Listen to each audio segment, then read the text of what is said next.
അപ്പൊ നമുക്ക് നമ്മുടെ ക്ലാസ്സിലേക്ക് കിടക്കാം. നമ്മൾ ഒത്തിരി നാളുകളായിട്ട് കേൾക്കുന്ന ഒരു പദമാണ് ഈ പെസഹ രഹസ്യം. എന്താണ് ഈ പെസഹ രഹസ്യം എന്ന് ചോദിച്ചാൽ നമുക്ക് ഉത്തരം അറിയാം. എന്താണ്? ഈശോയുടെ ജനനത്തെക്കുറിച്ചുള്ള അറിയിപ്പ് മുതൽ ഈശോയുടെ രണ്ടാമത്തെ ആഗമനം വരെയുള്ള സകല രഹസ്യങ്ങളെയും ഉൾക്കൊള്ളുന്ന ഒരു വലിയ ചിന്തയാണ് പെസഹ രഹസ്യം അല്ലെങ്കിൽ പാസ്കൽ മിസ്റ്ററി. അപ്പോൾ ഈ പെസഹ രഹസ്യം എന്നുള്ള വാക്കിന്റെ അർത്ഥത്തെക്കുറിച്ച് ആദ്യം നമുക്ക് ചിന്തിച്ചു നോക്കാം. എന്താണ് പെസഹ? നമ്മൾ പുറപ്പാടിന്റെ പുസ്തകത്തിൽ കാണുന്നുണ്ട് എന്താണ് പെസഹ. അതൊരു കടന്നുപോകലായിരുന്നു. It was a pass over. എന്താണ്? ഒരു സാഹചര്യത്തിൽ നിന്ന്, വളരെ മോശമായ ഒരു സാഹചര്യത്തിൽ നിന്ന്, ദുരിതങ്ങളിൽ നിന്ന്, അടിമത്തങ്ങളിൽ നിന്ന് ഒരു ജനത ദൈവവിശ്വാസത്തിലേക്ക്, സ്വാതന്ത്ര്യത്തിലേക്ക്, ഒരു കൂട്ടായ്മയിലേക്ക്, ഒരു രാജ്യത്തിലേക്ക് വളരുകയാണ്. ആ ഒരു കടന്നുപോകലിനെയാണ് നമ്മൾ പെസഹ എന്നതുകൊണ്ട് ഉദ്ദേശിക്കുന്നത്. അപ്പൊ നമ്മൾ ദൈവശാസ്ത്രപരമായിട്ട് ഈ പെസഹ എന്നുള്ള വാക്കിനെ, പാസ് ഓവർ എന്ന വാക്കിനെ നമ്മൾ ധ്യാനിക്കുമ്പോൾ നമുക്ക് അതിനൊരു പുതിയൊരു അർത്ഥമുണ്ട്. ആ അർത്ഥം എന്താണ്? നമ്മളും കടന്നു പോകുന്നവരാണ്. എവിടുന്ന്? ഈ ഭൂമിയിൽ നിന്ന് സ്വർഗത്തിലേക്ക് ഇങ്ങനെ കടന്നു പോയിക്കൊണ്ടിരിക്കുന്നവരാണ്. അതുകൊണ്ടാണ് നമ്മളെ ഈ ഭൗതിക തീർത്ഥാടകര്, എർത്ത്ലി പിൽഗ്രിംസ്, ഈ ഭൂമിയിലൂടെ സ്വർഗത്തിലേക്ക് തീർത്ഥാടനം ചെയ്തുകൊണ്ടിരിക്കുന്ന സമൂഹം, ജനത എന്നുള്ള പേരിൽ നമ്മളെ വിളിക്കുന്നത്. ഇപ്പൊ ഞാൻ പറഞ്ഞു ഈ പെസഹ എന്നുള്ള വാക്കിന്റെ അർത്ഥം കടന്നുപോകൽ. അപ്പൊ അതിന്റെ ഒരു പഴയ നിയമ പശ്ചാത്തലമായിട്ടാണ് നമ്മൾ ഇസ്രായേൽ ജനതയുടെ പുറപ്പാടിനെ, അടിമത്തത്തിൽ നിന്ന്, ദുരിതങ്ങളിൽ നിന്ന്, കഷ്ടപ്പാടുകളിൽ നിന്ന് സമ്പൂർണ്ണ സ്വാതന്ത്ര്യത്തിലേക്കുള്ള ഒരു ദൈവവിശ്വാസത്തിലേക്കും ദൈവ ആരാധനയിലേക്കുമുള്ള ഒരു കടന്നുപോകൽ, ഒരു പുതിയ വ്യക്തിത്വം സ്വന്തമാക്കുന്നതിലേക്കുള്ള ഒരു പോക്കിനെ നമ്മൾ കാണുന്നത്. മാത്രമല്ല നമുക്ക് കാണാൻ കഴിയും അത് ഒത്തിരിയേറെ സങ്കടങ്ങളിൽ നിന്ന് വലിയ അനുഗ്രഹങ്ങളിലേക്കുള്ള കടന്നുപോകലായിരുന്നു. അതുകൊണ്ടാണ് ഈ ദൈവം മോശയോട് പറയുമ്പോഴും ഇസ്രായേലിനോട് സംസാരിക്കുമ്പോഴെല്ലാം ദൈവം എടുത്തു പറയും, നിങ്ങൾക്ക് ദൈവം വാഗ്ദാനം ചെയ്തിരിക്കുന്ന നാട് തേനും പാലും ഒഴുകുന്ന നാടാണ്. നമ്മുടെ നാട്ടിലെ പുഴയൊക്കെ ഒഴുകുന്ന പോലെ ഇവിടെ എന്താണ് ഒഴുകുന്നത്? പുഴയിലൂടെ തേനും പാലും ഒഴുകുന്നു. സമൃദ്ധിയുടെയും അതുപോലെ ഐശ്വര്യത്തിന്റെയും ഒക്കെ ഒരു വലിയ വാഗ്ദാനം ദൈവം കൊടുക്കുവാണ്. ഈജിപ്തിലെ അടിമകളാണ്. അവിടെ ഭക്ഷണമില്ല, ദാരിദ്ര്യമാണ്, ഉപദ്രവങ്ങളുണ്ട്, വേദനകളുണ്ട്. അതിൽ നിന്നും സ്വാതന്ത്ര്യത്തിലേക്കും വലിയ സമൃദ്ധിയിലേക്കും സന്തോഷത്തിലേക്കും ദൈവം നയിക്കുന്നു. ഇനി പുതിയ നിയമത്തിലേക്ക് വരുമ്പോൾ നമുക്ക് കാണാൻ കഴിയും ഈശോ വരുന്നു. പഴയ നിയമത്തിലെ പെസഹ കുഞ്ഞാടിന് പകരം യോഹന്നാൻ സുവിശേഷകൻ പരിചയപ്പെടുത്തുന്നു, ഇതാ ലോകത്തിന്റെ പാപങ്ങൾ നീക്കുന്ന ദൈവത്തിന്റെ കുഞ്ഞാട്.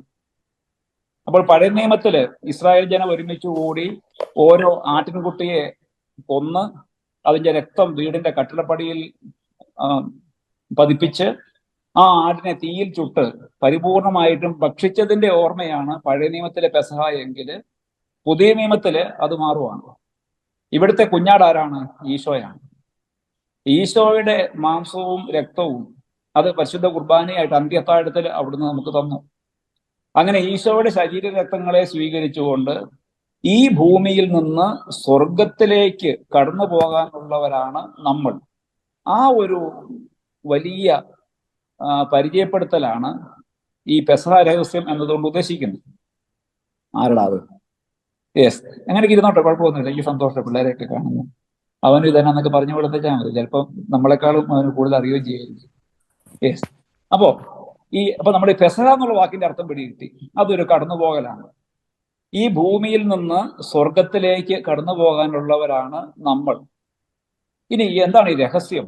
നമുക്കറിയാം, രഹസ്യം എന്നുള്ള വാക്ക് നമ്മളിങ്ങനെ ഒരാളുടെ ചെവി പറയുന്ന കാര്യമാണ്. അല്ലെങ്കിൽ ഇത് ആരോടും പറയല്ലേ, ഞാൻ നിന്നോട് മാത്രം പറയുന്നതാണ് എന്നൊക്കെ അല്ലേ, അങ്ങനെയൊക്കെ മുൻകൂട്ടി പറഞ്ഞുകൊണ്ട് ഒരാൾക്ക് വെളിപ്പെടുത്തുന്ന എന്തോ കാര്യമാണ്. പക്ഷെ ഇവിടെ ദൈവശാസ്ത്രപരമായിട്ട് രഹസ്യം എന്നുള്ള വാക്ക്, മിസ്റ്ററി എന്ന വാക്ക് ഉപയോഗിക്കുമ്പോൾ അതിനർത്ഥം നമ്മുടെ ഇംഗ്ലീഷിലെ സീക്രട്ട്, ഒരു രഹസ്യം ഇല്ലേ, ഗൂഢമായൊരു കാര്യം എന്നല്ല അതിനർത്ഥം. മറിച്ച് അല്ലെ, അതാണ് രഹസ്യം. എനിക്കും ഇല്ലേ, ഞാൻ നിങ്ങളോട് പറയുന്ന ആൾക്ക് മാത്രം അറിയാവുന്ന ഒരു സൂത്രം അല്ലെങ്കിൽ രഹസ്യം, സീക്രട്ട് എന്നുള്ളതിനപ്പുറത്ത് ഈ രഹസ്യം എന്നുള്ള വാക്കിന്റെ അർത്ഥം അത് ഒറ്റ നോട്ടത്തിൽ ആർക്കും മനസ്സിലാകുന്ന ഒരു കാര്യമല്ല. പക്ഷെ അടുത്ത് എന്ന്, വിശ്വാസത്തോടെ അതിനടുത്ത് എന്ന് നിരീക്ഷിക്കുന്നവർക്ക് അത് പരിപൂർണമായിട്ടും വ്യക്തമാകും. ഉദാഹരണത്തിന് പഴയ നിയമത്തില് നമ്മൾ മോശയെ കാണും.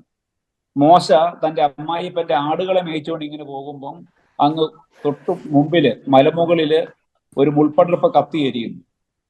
സാധാരണ മരുഭൂമിയിലെ തീ കാണുക എന്നുള്ള സ്വാഭാവികമാണ്. ഏതെങ്കിലും ഇടയന്മാര് ഭക്ഷണം പാകം ചെയ്യാൻ വേണ്ടി തീ കൂട്ടി കെടുത്താൻ മറന്നുപോയതായിരിക്കും.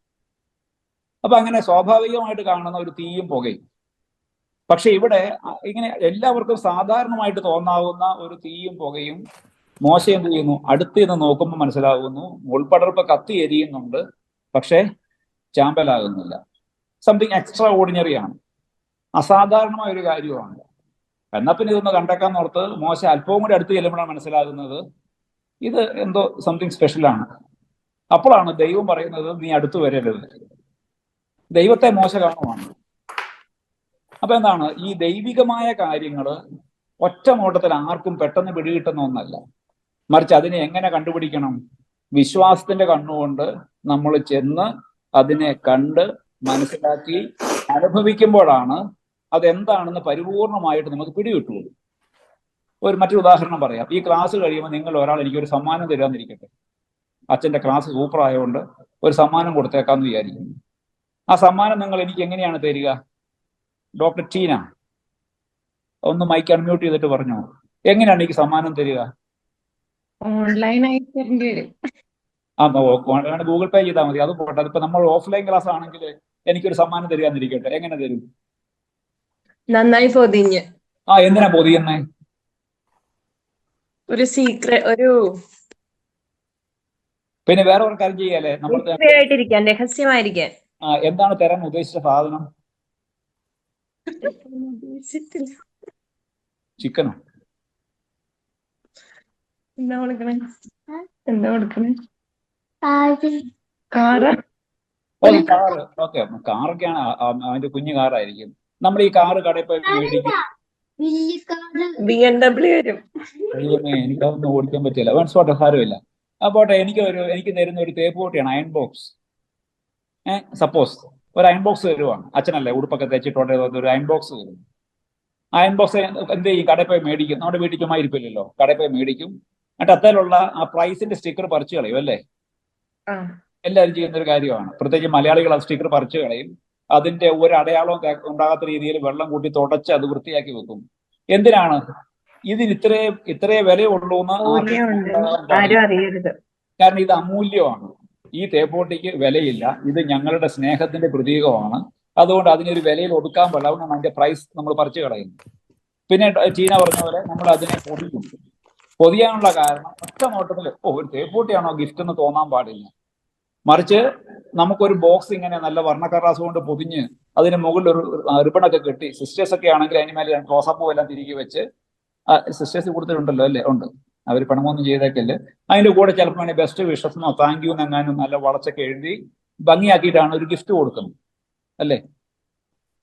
പൊതുവെ ഇങ്ങനെയാണ് നമ്മുടെ ഒരു സാധാരണ ഒരു ഗിഫ്റ്റ് കൊടുക്കുന്ന ഒരു രീതി. ആ ആ പാക്കറ്റിനുള്ളിൽ എന്താണെന്ന് എനിക്ക് മനസ്സിലാവണമെങ്കിൽ ഞാൻ കുലുക്കി നോക്കിയാലോ സ്മെല്ല് ചെയ്ത് നോക്കിയാലോ ഒന്നിങ്ങനെ എടുത്തു നോക്കിയാലോ ഒന്നും മനസ്സിലാവില്ല ഒറ്റ നോട്ടത്തില്. എന്ത് ചെയ്യണം? ഞാൻ അത് അൺറാപ്പ് ചെയ്യണം, അഴിക്കണം.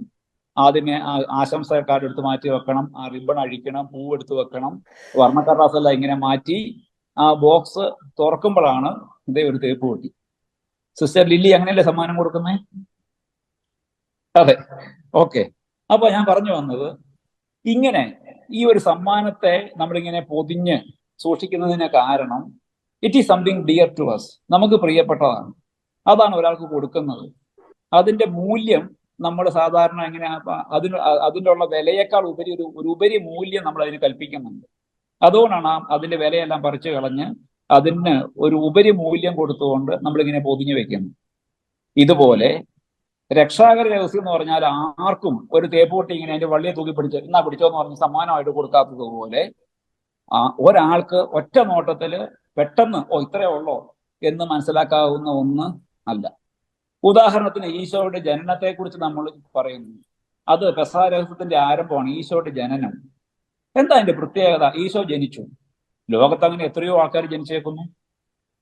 അന്നപ്പോഴാണ് നമ്മൾ എന്താണ് ഇതിന്റെ പ്രത്യേകത എന്നറിയാൻ വേണ്ടി പുൽക്കൂട്ടിലേക്ക് ചെല്ലുന്നത്. അവിടെ കാണും, ഇതേ എല്ലാവരും ജനിച്ച പോലെയല്ല ഈശോ ജനിച്ചത്. ഒരു കാലിത്തൊഴുത്തിലാണ്. അവിടെ സകല ജീവജാലങ്ങളും സന്നിഹിതരാണ്. അവൻ ജനിച്ചപ്പോൾ ആകാശത്ത് ഒരു നക്ഷത്രം ഉദിച്ചു. ജ്ഞാനികൾ അവനെ കാണാൻ വേണ്ടി വന്നു. മാലാഖമാര് അവനെ കുറിച്ച് അത്യുന്നതങ്ങളിൽ ദൈവത്തിന് സ്തുതി എന്ന് പാട്ടുപാടി. ഇതൊക്കെ എപ്പോഴാണ് മനസ്സിലാകുന്നേ? ഈ തിരുപ്പിറവിയുടെ അടുത്തേക്ക് നമ്മൾ ചെന്ന് അതിനെ മനസ്സിലാക്കാനായിട്ട് ശ്രമിച്ച് അതിനെ ധ്യാനിക്കുമ്പോഴാണ് ഈശോയുടെ ജനനം എന്താണെന്ന് എനിക്ക് മനസ്സിലാകുന്നത്. അപ്പൊ നമ്മൾ അടുത്ത് എന്ന് വിശ്വാസത്തിന്റെ കണ്ണുകൊണ്ട് കണ്ട് നമ്മുടെ ഹൃദയം കൊണ്ട് ധ്യാനിച്ച്, മറിയത്തെക്കുറിച്ച് പറയുന്നത് മറിയം ഇതെല്ലാം ഹൃദയത്തിൽ സംഗ്രഹിച്ചു എന്ന് പറയുന്നത് പോലെ ഇതിനെല്ലാം ഹൃദയത്തിൽ സംഗ്രഹിച്ച് ധ്യാനിക്കുമ്പോൾ മാത്രം ഒരാൾക്ക് മനസ്സിലാക്കാൻ കഴിയുന്ന കാര്യത്തെയാണ് നമ്മൾ മിസ്റ്ററി എന്ന് ദൈവശാസ്ത്രത്തിൽ വിളിക്കുന്നത്. ഇനി ഇതിന്റെ ഒരു നല്ല ഉദാഹരണം ഞാൻ പറയാം. നമ്മുടെ പള്ളിയുടെ മദ്ബഹ നമ്മൾ ഒരു കർട്ടൻ വിരി കൊണ്ട് മൂടി വെച്ചിരിക്കുന്നല്ലേ. കാണുമ്പോൾ എല്ലാം പറയാം, എൻ്റെ അച്ഛാ ആ വിരി ഒന്ന് മാറ്റിയായിരുന്നെങ്കിൽ ഈശോയെ കണ്ടുകൊണ്ട് പ്രാർത്ഥിക്കായിരുന്നു, സക്രാരി കണ്ടുകൊണ്ട്, അല്ലേ നമ്മളെല്ലാം പറയാറുള്ളതാണ്, സക്രാരി കണ്ടുകൊണ്ട് പ്രാർത്ഥിക്കായിരുന്നു. അങ്ങനെ പ്രാർത്ഥിക്കുമ്പോൾ ഒരു വൈബൊക്കെ ഉണ്ട്, ഒരു ഫീലൊക്കെ ഉണ്ടെന്നൊക്കെ പിള്ളേരൊക്കെ പറയും. ഞാനിപ്പോൾ സെമിനാറിലാണ്, ഇവിടുത്തെ പിള്ളേരും പറയും ആ വിരി തുറന്നിട്ടാൽ നല്ലതായിരുന്നു. അവർക്ക് കൊടുക്കാനുള്ള ഉത്തരം എന്താണ്? ഇതേ ഉള്ളൂ. ഈ ദൈവം എന്ന് പറഞ്ഞാൽ അങ്ങനെ ആർക്കും എപ്പോഴും ഓടിച്ചെന്ന് എത്തി നോക്കാവുന്ന ഒന്നല്ല. നമ്മൾ വഴിയിൽ ടെലിഫോൺ പോസ്റ്ററിൽ സിനിമയുടെ പോസ്റ്റർ ഒട്ടിക്കുന്ന പോലെ ആവശ്യമുള്ളവനും ഇല്ലാത്തവനും ഒക്കെ കാണാവുന്ന, എപ്പോഴും കണ്ടുകൊണ്ടിരിക്കാവുന്ന ഒന്നായിട്ടല്ല ദൈവം നിൽക്കേണ്ടത്. മറിച്ച് എങ്ങനെയാണ്? അപ്പോ ഈ അൾത്താര വിരി, മദ്ബഹ വിരിയുടെ അർത്ഥം അത് തന്നെയാണ്. അതിന് പുറകിൽ അമൂല്യമായതൊന്ന് നമ്മളെ കാത്തിരിപ്പുണ്ട്.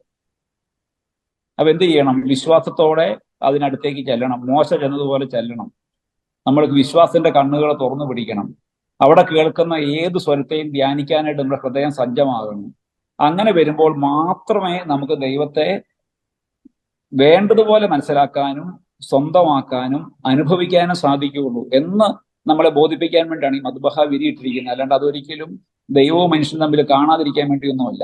ഈശോ കുരിശിൽ മരിച്ചപ്പം ജെറുസലേം ദേവാലയത്തിന്റെ വിരി രണ്ടായിട്ട് കീറിപ്പോയല്ലോ, പിന്നെ എന്തിനാ നമ്മൾ അത് കൂട്ടി തുന്നിയിട്ടേക്കെന്നൊക്കെ ചോദിച്ചു കഴിഞ്ഞാൽ അങ്ങനെയുള്ള മണ്ടന്മാരോട് നമ്മൾ പറഞ്ഞു കൊടുക്കണം, ഇതാണ് അതിന്റെ അർത്ഥം. ആവശ്യമുള്ളപ്പോഴൊക്കെ നമ്മൾ സായാഹ്ന പ്രാർത്ഥന ചെല്ലുമ്പോഴും ആരാധനയ്ക്ക് വേണ്ടി വരുമ്പോഴും വിശുദ്ധ കുർബാനയ്ക്കിടയിൽ സമയാസമയങ്ങളിലൊക്കെ നമ്മൾ ആ വിരി മാറ്റി അതിന്റെ അർത്ഥം മനസ്സിലാക്കി നമ്മൾ ദൈവത്തെ ആരാധിക്കുകയും ബലിയർപ്പണത്തിൽ സജീവമായിട്ട് പങ്കുചേരുകയും ചെയ്യുന്നു. ഓക്കെ, ഇനി നമുക്കിപ്പം എന്താണ് പെസഹ രഹസ്യം എന്നുള്ളതിനെ കുറിച്ച് നിങ്ങൾക്ക് മനസ്സിലായല്ലോ. പെസഹ ഈ ഭൂമിയിൽ നിന്ന് സ്വർഗത്തിലേക്കുള്ള ഒരു കടന്നുപോക്കാണ്. ഈ ഭൂമിയിൽ നിന്ന് സ്വർഗത്തിലേക്ക് കടന്നുപോക്ക് എന്ന് പറയുന്നതിനെ ഒറ്റയടിക്ക് പറഞ്ഞാൽ ആർക്കും മനസ്സിലാകുകയില്ല. മറിച്ച് അതിനെ ധ്യാനിച്ചു മനസ്സിലാക്കി മുന്നോട്ട് പോകുമ്പം നമുക്ക് പിടികിട്ടുന്ന ഒരു കാര്യമായതുകൊണ്ടാണ് അതിനെ മിസ്റ്ററി അല്ലെങ്കിൽ രഹസ്യം എന്ന് വിളിക്കുന്നത്. ഇനി എന്താണ് പെസഹ രഹസ്യം എന്ന് സഭയുടെ മതബോധന ഗ്രന്ഥം CCC, catechism of the Catholic church, അതെന്താണ് പറയുന്നത്? മതബോധന ഗ്രന്ഥം 1067 എഴുതി വെച്ചോ. നോട്ടൊക്കെ നിങ്ങൾക്ക് ഇനി പേപ്പർ എഴുതാനുള്ളതുകൊണ്ട് ഇതൊക്കെ ഉപയോഗിക്കാൻ പറ്റും. CCC 1067 1067 പറയുകയാണ്, ലോകത്തിന്റെ വീണ്ടെടുപ്പിനും മനുഷ്യകുലത്തിന്റെ രക്ഷയ്ക്കുമായി പിതാവായ ദൈവത്തിന്റെ ആഗ്രഹപ്രകാരം പുത്രനായ ഈശോ നിർവഹിച്ച ദൗത്യത്തെയാണ് പെസഹ രഹസ്യം എന്ന് വിളിക്കുന്നത്. അപ്പൊ ഈ പെസഹ രഹസ്യത്തിന്റെ ലക്ഷ്യം എന്താണെന്നാണ് പറയുന്നത്. ഒന്നാമത്തെ കാര്യം പറയാണ് ലോകത്തിന്റെ വീണ്ടെടുപ്പ്. ഈ ലോകത്തെ വീണ്ടെടുക്കണം. ലോകത്തിന് എന്നാ പറ്റിയേ? എന്തുകൊണ്ടാണ് ലോകത്തെ വീണ്ടെടുക്കേണ്ടി വരുന്നത്? നമ്മുടെ ഇന്ന് ഒരു പേപ്പർ താഴോട്ട് പോകുന്നു, നമ്മൾ അത് കുനിഞ്ഞ് എടുക്കേണ്ടി വരും. എന്തുകൊണ്ടാണ് അത് എടുക്കേണ്ടി വരുന്നത്? അത് താഴെ പോയത് കൊണ്ടാണ് എന്ന് പറയുന്നത്. ഈ ലോകത്തെ വീണ്ടെടുക്കാൻ വേണ്ടിയാണ് പെസഹ രഹസ്യം എന്ന് പറഞ്ഞാല്, ഈ ലോകം ഒരു നാളില് ദൈവത്തിന്റെ സ്വന്തമായിരുന്നു, പിന്നെ അത് കൈവിട്ടു പോയി. അത് എപ്പോഴൊക്കെയാ കൈവിട്ടു പോകുന്നത്? നമ്മൾ ആദ്യം കാണുന്നതാണ് പ്രതീകാത്മകമായിട്ട്. ഈ സായാഹ്നമായപ്പോൾ ദൈവം ഏദൻ തോട്ടത്തിൽ ഉലാത്താൻ വേണ്ടി ഇറങ്ങിയപ്പം ആദത്തിനെയും ഹവ്വയെയും കണ്ടില്ല. രണ്ടുപേരും മരത്തിന്റെ പുറകിൽ ഒളിച്ചു. അപ്പൊ ദൈവത്തിൽ നിന്ന് മനുഷ്യൻ ഓടി അകലാൻ ആരംഭിക്കുന്നത് അവിടുന്ന് മുതലാണ്, പാപം മുതലാണ്, പഴം പറിച്ചു തിന്നത് മുതലാണ്. കായേൻ ഓടി ഒളിക്കുന്നത് സഹോദരനെ കൊന്നതിന് ശേഷമാണ്. ബാബേലിലെ ആളുകൾ ചിതറുന്നത് ഭാഷകൾ ഭിന്നിച്ചതിന് ശേഷമാണ്. അങ്ങനെ ദൈവത്തിൽ നിന്ന് മനുഷ്യൻ ഈ ലോകം അകന്നു പോയതിനെ നമ്മൾ കാണും ഉൽപ്പത്തി മുതൽ. പിന്നീട് ദൈവം പ്രവാചകന്മാരെയും അതുപോലെ ആദ്യം ന്യായാധിപന്മാരെയും ഗോത്രപിതാക്കന്മാരെയും ന്യായാധിപന്മാരെയും പ്രവാചകന്മാരെയും ഒക്കെ വിട്ട് ഈ ലോകത്തെ വീണ്ടെടുക്കാൻ വേണ്ടി ശ്രമിക്കുന്നുണ്ട്. പക്ഷെ പരിപൂർണമായിട്ട് വിജയിക്കുന്നില്ല. അപ്പൊ അതുകൊണ്ടാണ് ദൈവം എന്ത് ചെയ്യുന്നത്? തന്നിൽ വിശ്വസിക്കുന്നവരാരും നശിച്ചു പോകാതെ നിത്യജീവൻ പ്രാപിക്കേണ്ടതിന് തന്റെ ഏകജാതിനെ നൽകാൻ ദൈവം തിരുമനസ്സായി. യോഹന്നാന്റെ സുവിശേഷം 3-ാം അധ്യായം 16-ാം വാക്യം. അപ്പോൾ ഈ നഷ്ടപ്പെട്ടു പോയ ലോകത്തെ വീണ്ടെടുക്കാനും മനുഷ്യകുലത്തെ രക്ഷിക്കാനുമായി, മനുഷ്യകുലം രക്ഷിക്കപ്പെടണം, അത് നശിച്ചു പോകരുത്. അതാണ് യോഹന്നാൻ 3:16 പറയുന്നത്. അപ്പോൾ ഈ ലോകം വീണ്ടെടുക്കപ്പെടണം, മനുഷ്യകുലം രക്ഷയിലേക്ക് വരണമെന്ന് ആരാഗ്രഹിച്ചു? പിതാവായ ദൈവം ആഗ്രഹിച്ചു. അങ്ങനെ പിതാവായ ദൈവത്തിന്റെ ഈ ആഗ്രഹത്തെ പുത്രനായ ഈശോ നിറവേറ്റിയതിനെയാണ് പെസഹ രഹസ്യം എന്ന് വിളിക്കുന്നത്. നമ്മൾ ഫിലിപ്പിയർക്കുള്ള ലേഖനത്തിൽ പറയുന്നുണ്ട്, അവിടുന്ന് തന്നെ താഴ്ത്തി കുരിശുമരണത്തോളം അനുസരണമുള്ളവനായി താഴ്ത്തി. അപ്പൊ ആ അനുസരണത്തിലൂടെയാണ് ഈശോ ഈ രക്ഷയിലേക്ക് വന്നത്. ഇനി എന്തൊക്കെയാണ് ഇതിൽ ഉൾപ്പെടുന്നത്? പ്രധാനമായും തന്റെ ലാളിത്യപൂർണമായ തിരുപ്പിറവിയും, നിങ്ങൾ ആ വാക്കുകൾ ശ്രദ്ധിക്കണേ, അനുഗ്രഹീതമായ തിരുപ്പിറവി. ആ ഈശോയുടെ ജന്മത്തിലൂടെ എന്താണ് സംഭവിക്കുന്നത്? എല്ലാവർക്കും അനുഗ്രഹങ്ങൾ കിട്ടുകയാണ്, അനുഗ്രഹങ്ങളാണ് കിട്ടുന്നത്. മറിയത്തിന്റെ ദൂതം വന്നിട്ട് പറയാണ്, hail Mary full of grace, കൃപ നിറഞ്ഞവളെ സ്വസ്തി. മറിയം കൃപ നിറഞ്ഞ ആളായിട്ട് മാറി. എങ്ങനെയാണ്? അവളുടെ ഉദരത്തിൽ ഈശോ വന്നതുകൊണ്ടാണ് മറിയം കൃപ നിറഞ്ഞ ആളായിട്ട് മാറുന്നത്.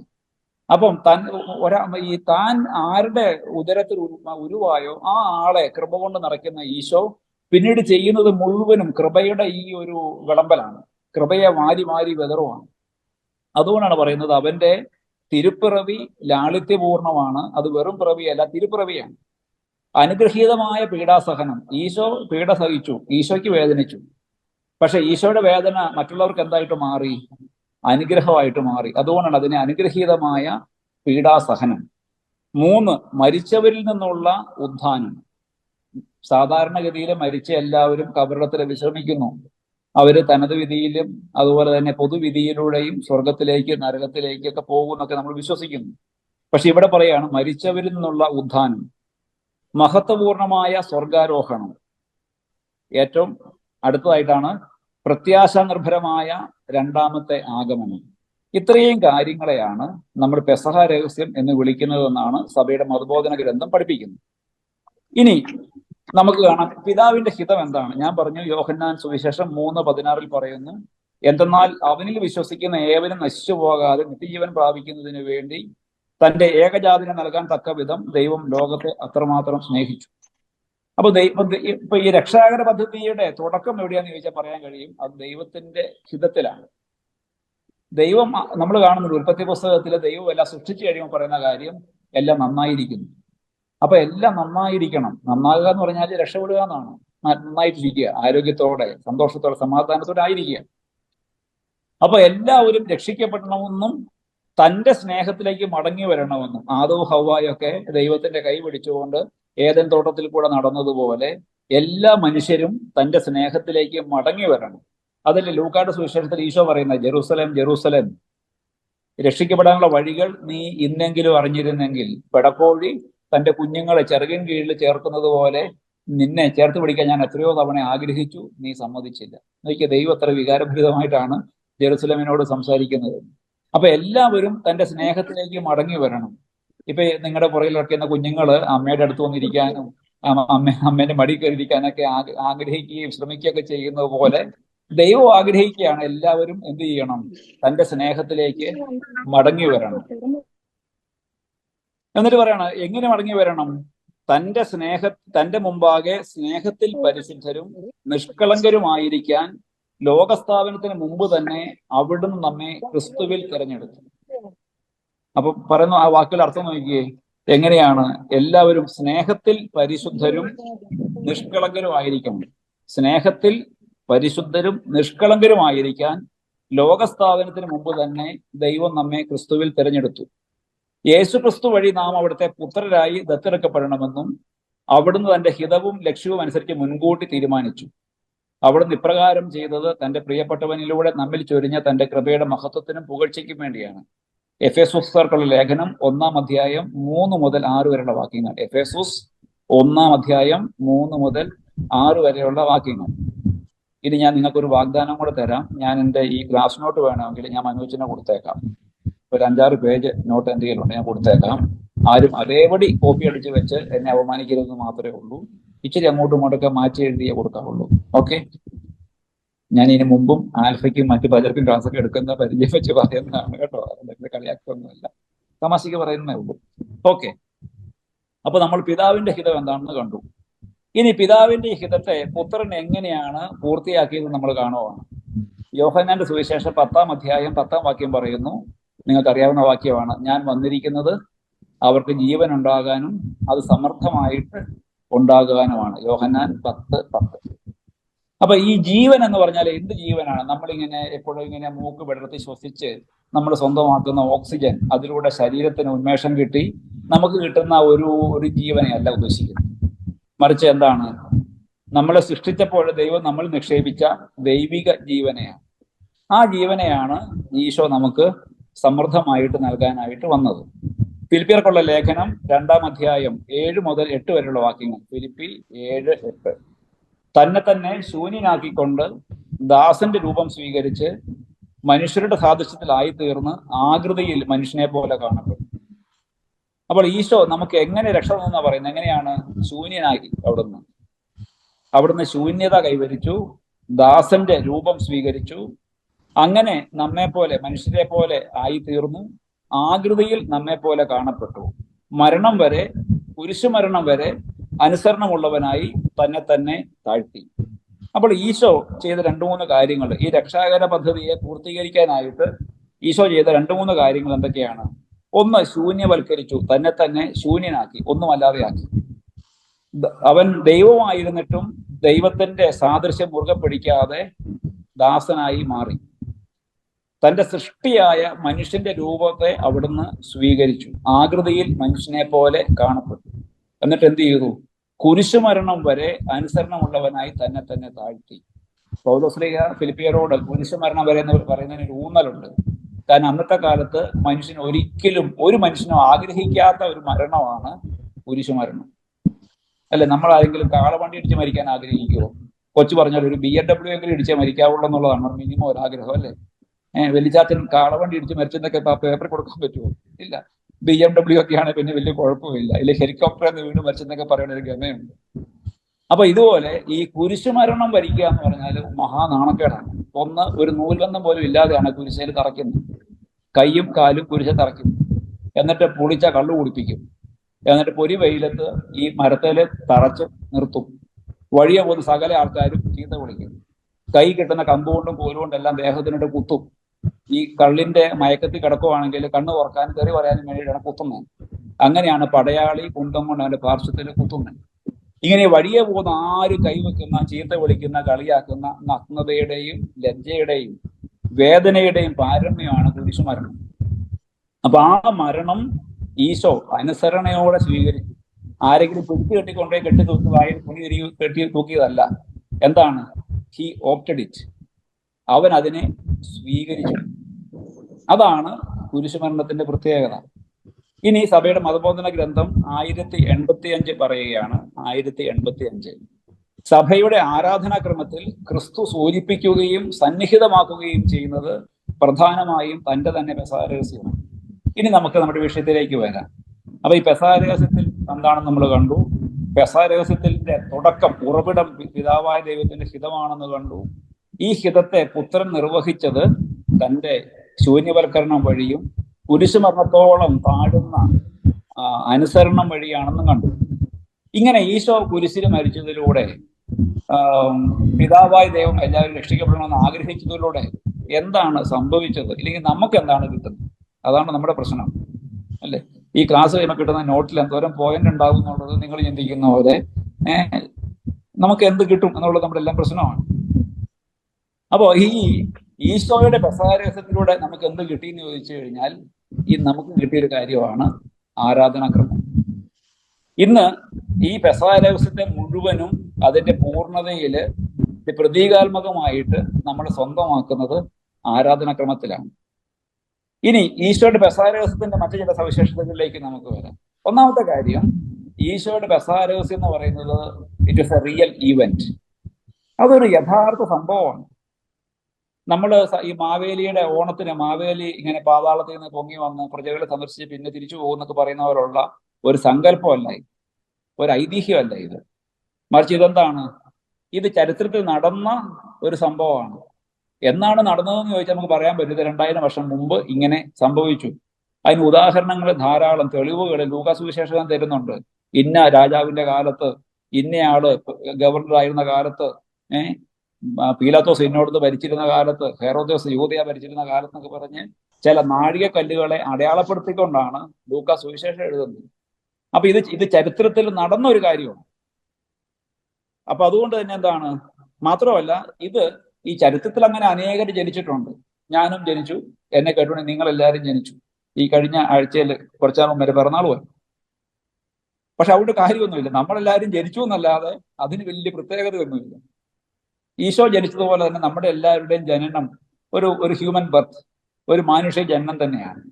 പക്ഷെ ഈശോയുടെ ജനനത്തിന്റെ അനന്യത, അതിന്റെ സവിശേഷത എന്ന് പറയുന്ന യുണീക്നെസ് എന്ന് പറയുന്നത്, ഈശോ ജനിക്കൂ എന്നുള്ള കാര്യം മുൻകൂട്ടി അറിയിക്കപ്പെട്ടു അല്ലേ. നമ്മുടെ ആരുടെ ജനനത്തെ പറ്റി അങ്ങനെ വലിയ ഒരു ഉറപ്പൊന്നുമില്ല. നമ്മുടെ അമ്മച്ചിക്ക് വിശേഷം ഉണ്ടായപ്പോൾ ആൾക്കാർ വിശേഷം ഉണ്ടോ പെണ്ണെന്നൊക്കെ ചോദിച്ചപ്പം ചെറുതായിട്ടുണ്ടെന്ന് തോന്നുന്നു എന്നെല്ലാം പറഞ്ഞ് ഇങ്ങനെ മുമ്പോട്ട് പോയി അവസാനം ജനിച്ചപ്പോഴാണ് അതെ സംഭവം നടന്നു എന്ന് പറയാൻ പറ്റുള്ളൂ. പക്ഷെ ഈശോയുടെ ജനനത്തിന്റെ പ്രത്യേകത, ഇങ്ങനെ ഒരാൾ ജനിക്കും, അവന്റെ പേര് ഈശോ എന്നായിരിക്കും, അല്ലെങ്കിൽ അവൻ എമ്മാനുവേൽ എന്നായിരിക്കും, അവൻ നസറത്തുകാരൻ, അതുകൊണ്ട് നസറായൻ എന്ന് വിളിക്കപ്പെടും, തുടങ്ങിയ കാര്യങ്ങളൊക്കെ 2000 കൊല്ലം മുമ്പേ പ്രവചിക്കപ്പെട്ടു. സർപ്പത്തിന്റെ തല തകർക്കുന്ന സ്ത്രീയുടെ സന്തതി ഉൽപ്പത്തി പുസ്തകത്തിൽ നമ്മൾ കാണും. ഇങ്ങനെ മുമ്പോട്ട് നമ്മുടെ സഖറിയ പ്രവാചകൻ വരെ അവൻ കഴുതയുടെയും കഴുതക്കുട്ടിയുടെയും പുറത്ത് കയറി വരും, സിയോൻ പുത്രി ആഹ്ലാദിക്കുക, അവൻ സമാധാനത്തിന്റെ രാജാവ് എന്ന് വിളിക്കപ്പെടും. ഏശയ പറയും അവൻ വാള് അടിച്ച് വാക്കത്തെയാക്കും, അതുപോലെ തന്നെ കുന്തം കലപ്പയാക്കി മാറ്റും. ഇങ്ങനെ അവന്റെ ജനനത്തെക്കുറിച്ച് ധാരാളം അറിയിപ്പുകൾ നൽകപ്പെട്ടു. അതാണ് ഇതിന്റെ പ്രത്യേകത. ഇത് അനന്യം. മറ്റൊരു പ്രത്യേകതയാണ്, നമ്മുടെ എല്ലാവരുടെയും ജനനം, ഈ ജീവിതം, അത് ഒരിക്കൽ മാത്രമേ ഉള്ളൂ. പക്ഷെ ഇതിന്റെ ഈശോയുടെ ജനനത്തിന്റെ പ്രത്യേകത എന്താണ്? അതിങ്ങനെ നമ്മളിലൂടെ ഇങ്ങനെ നിരന്തരം കടന്നുപോയിക്കൊണ്ടിരിക്കുകയാണ്. It continuous. ഇത് തുടരുവാണ്. ഓരോ ആണ്ടുവട്ടത്തിലും ഈശോ ജനിക്കുന്നു. ഈശോ മാമോദിസ മുങ്ങുന്നു, ദേഹാതിരുന്നാലും മാമോദിസ മുങ്ങുന്നു. ഈശോ മരുഭൂമിയിലേക്ക് പോകുന്നു, 40 ദിനരാത്രി ഉപവസിക്കുന്നു. നമ്മളും കൂട്ടത്തിൽ വലിയ നോമ്പ് നോക്കുന്നു. ഈശോയെ അവർ പിടിച്ചുകൊണ്ട് പോകുന്നു. നമ്മുടെ വെള്ളിയാഴ്ചയിലേക്ക് നമ്മൾ പ്രവേശിക്കുന്നു, നമ്മളും പ്രവേശിക്കുന്നു. ഈശോയെ കല്ലറയിൽ അടക്കുന്നു, നമ്മളും ദുഃഖമൊക്കെ ആചരിക്കുന്നു. ഈശോ ഉയർക്കുന്നു, നമ്മൾ സകല ജീവജാലങ്ങളെയും കൊന്ന് കറി വെച്ച് നമ്മൾ ആഘോഷിക്കുന്നു. ഇത് ഇങ്ങനെ മുമ്പോട്ട് പോവാണ്. എല്ലാ വർഷവും ഈ സംഭവങ്ങൾ ആവർത്തിക്കപ്പെടുകയാണ്. നമ്മുടെയൊക്കെ പിറന്നാൾ തലയിൽ ഒരു കൂമന്തൊപ്പിയൊക്കെ വെച്ച് കേക്ക് മുറിക്കുന്നുണ്ടെന്ന് പറഞ്ഞാലും അതിനൊരു പരിമിതിയൊക്കെ ഉണ്ട് അല്ലേ. നമ്മുടെ ഈ ചുറ്റുമുള്ള ആൾക്കാരൊക്കെ ഉള്ളു. എന്റെ പിറന്നാളാണ് എല്ലാ കൊല്ലം അവധിക്കാലത്താണ്, ആരും കാണുകയില്ല. 2-3 പിള്ളേരും കാണും, ഞാനും കാണും. ഞാൻ തന്നെ തല തൊപ്പിയൊക്കെ വെച്ച് ഞാൻ തന്നെ കേക്ക് മുറിക്കണം, വേറെ മാർഗമൊന്നുമില്ല. പക്ഷേ ഈശോയുടെ ജനനത്തിന്റെ പ്രത്യേകത എന്താണ്? ഈ ലോകത്തിലെ മുഴുവൻ ആളുകളും അതിലൂടെ കടന്നു പോവാണ്. അതിങ്ങനെ തുടർന്നുകൊണ്ട് പോകുന്നു. അപ്പം ഭൂതകാലത്തിൽ ഒതുങ്ങി നിൽക്കുന്ന ഒന്നല്ല അവന്റെ ജനനവും അവന്റെ ജീവിതവും. നമ്മുടെ എല്ലാം പ്രത്യേകത, നമ്മുടെ എല്ലാം ലൈഫിന്റെ തുടക്കം, നമ്മുടെ ജനനവും ജീവിതവും ഒക്കെ it is rooted in the past. അത് നമ്മുടെ ഡെത്ത് ഡേയോടുകൂടി, മരണത്തോടുകൂടി അവസാനിക്കുകയും ചെയ്യും. പിന്നെ ആരെങ്കിലും വല്ല സൂര്യറൊക്കെ അടിച്ചെങ്കിലായി, ഒഫീസ് ചെല്ലിച്ചെങ്കിലായി, അതിലപ്പുറമൊന്നുമില്ല. പക്ഷെ ഇതിന്റെ പ്രത്യേകത എന്താണ്? ഈശോ ജനിച്ച് മരിച്ച് രണ്ടാമതും വരുന്നതിനെ കുറിച്ച് എന്ത് കളർഫുൾ ആയിട്ടാണ് നമ്മളിങ്ങനെ ഓർത്ത് അത് ആചരിച്ച് അതിലൂടെ കടന്നു പോയിക്കൊണ്ടിരിക്കുന്നത്. അങ്ങനെ ഒരാളുടെ ജീവിതം മാത്രമേ ഉള്ളൂ. ഈ ലോകത്ത് നിങ്ങൾ നോക്കണം, മറ്റൊരാളുടെ ജീവിതവും ഇതുപോലെ ഇങ്ങനെ വിവിഡായിട്ട്, ഇത്രയും വർണ്ണശബളമായിട്ട്, ഇത്രയും അർത്ഥപൂർണമായിട്ട്, ഇത്രയും പ്രതീകങ്ങളുടെ അടയാളങ്ങളുടെ സഹായത്തോടു കൂടി വേറെ ആരുടെയും ജീവിതത്തെ നമ്മൾ ആഘോഷിക്കുന്നില്ല, അനുസ്മരിക്കുന്നില്ല. അതുകൊണ്ട് പറയുകയാണ്, മറ്റെല്ലാ ചരിത്ര സംഭവങ്ങളും ഒരിക്കൽ നടക്കുന്നു, എന്നിട്ട് ഭൂതകാലത്തിൽ അലിഞ്ഞു ചേരുന്നു. എന്നാൽ ക്രിസ്തുവിന്റെ പെസഹ രഹസ്യം ഭൂതകാലത്തിൽ മാത്രം നിലനിൽക്കുന്ന ഒന്നല്ല. അവൻ മരണം വഴി മരണത്തെ നശിപ്പിച്ചു. നിങ്ങൾ ആ വാക്കിനെ ധ്യാനിക്കണം കേട്ടോ. നമ്മൾ പറയാറില്ല ഈശോ എങ്ങനെയാണ് മരണത്തെ തോൽപ്പിച്ചത്. ഈശോ മരണത്തിന് കീഴടങ്ങി എന്നങ്ങ് അഭിനയിച്ചിട്ട് മരണത്തെ തോൽപ്പിച്ചു. മരണം തോറ്റ് ചമ്മി ഇരിക്കുകയാണ്. കാരണം എന്നാ? ഇവൻ മരിച്ചു എന്നൊക്കെ ഓർത്ത് മരണം 3 ദിവസം ഡാൻസ് കളിച്ചാണ്. 3-ാം ദിവസം അവൻ ഉയർത്തെഴുന്നേറ്റു. പിന്നെ എന്താ സംഭവിക്കുന്നത്? ഇന്നുവരെ മരണത്തിന് അവനെ തൊടാൻ കഴിഞ്ഞിട്ടില്ല. അവന്റെ ഓർമ്മ അത്ര സജീവമായിട്ട് നിലനിൽക്കുന്നു. ആളുകള് അവൻ മരിച്ചു എന്നുള്ള കാര്യം ഓർക്കാതെ, അവൻ ഉയർത്തു എന്നുള്ളതിനെ മാത്രം വിശ്വസിച്ച് അടിവരയിട്ട് ഏറ്റു പറഞ്ഞു നടക്കുകയാണ്. ആദിമസഭ കണ്ടപ്പം അങ്ങോട്ടും ഇങ്ങോട്ടും ആശംസകൾ അർപ്പിച്ചിട്ട് എങ്ങനെയാണെന്നറിയാവോ? ഈശോ ഉയർത്തെഴുന്നേറ്റു. നമ്മൾ ഈശോമിശിഹായ്ക്ക് സ്തുതിയായിരിക്കട്ടെ എന്ന് ഗുഡ് മോർണിംഗ് എന്നൊക്കെ പറയുന്ന പോലെ ആദിമസഭയിലുള്ള രണ്ട് ക്രൈസ്തവർ കണ്ടു കഴിഞ്ഞാൽ പരസ്പരം പറയുന്ന വാക്യതായിരുന്നു, ഈശോ ഉയർത്തെഴുന്നേറ്റു. അപ്പൊ മറുപടി എന്താണ്? അതെ, അവിടുന്ന് സത്യമായി ഉയർത്തെഴുന്നേറ്റു. എടാ, അവൻ സത്യമായി ഉയർത്തെഴുന്നേറ്റു എന്നാണ് മറുപടി. നമ്മള് ഈസ്റ്റർ രാത്രിയില് നിങ്ങൾ ഓർക്കുന്നുണ്ടാവും, നമ്മൾ അന്ന് സമാധാനം ആശംസിക്കുമ്പം ഈ വാക്കാണ് പറയുന്നത്. ആണോ മദറേ? അല്ലേ? ഇല്ലെങ്കിൽ ഇത്തവണത്തെ ഈസ്റ്റർ വരുമ്പോൾ ഓർത്തോണം, അന്ന് രാത്രിയിൽ പാതിര കുർബാനയ്ക്ക് പോകണം.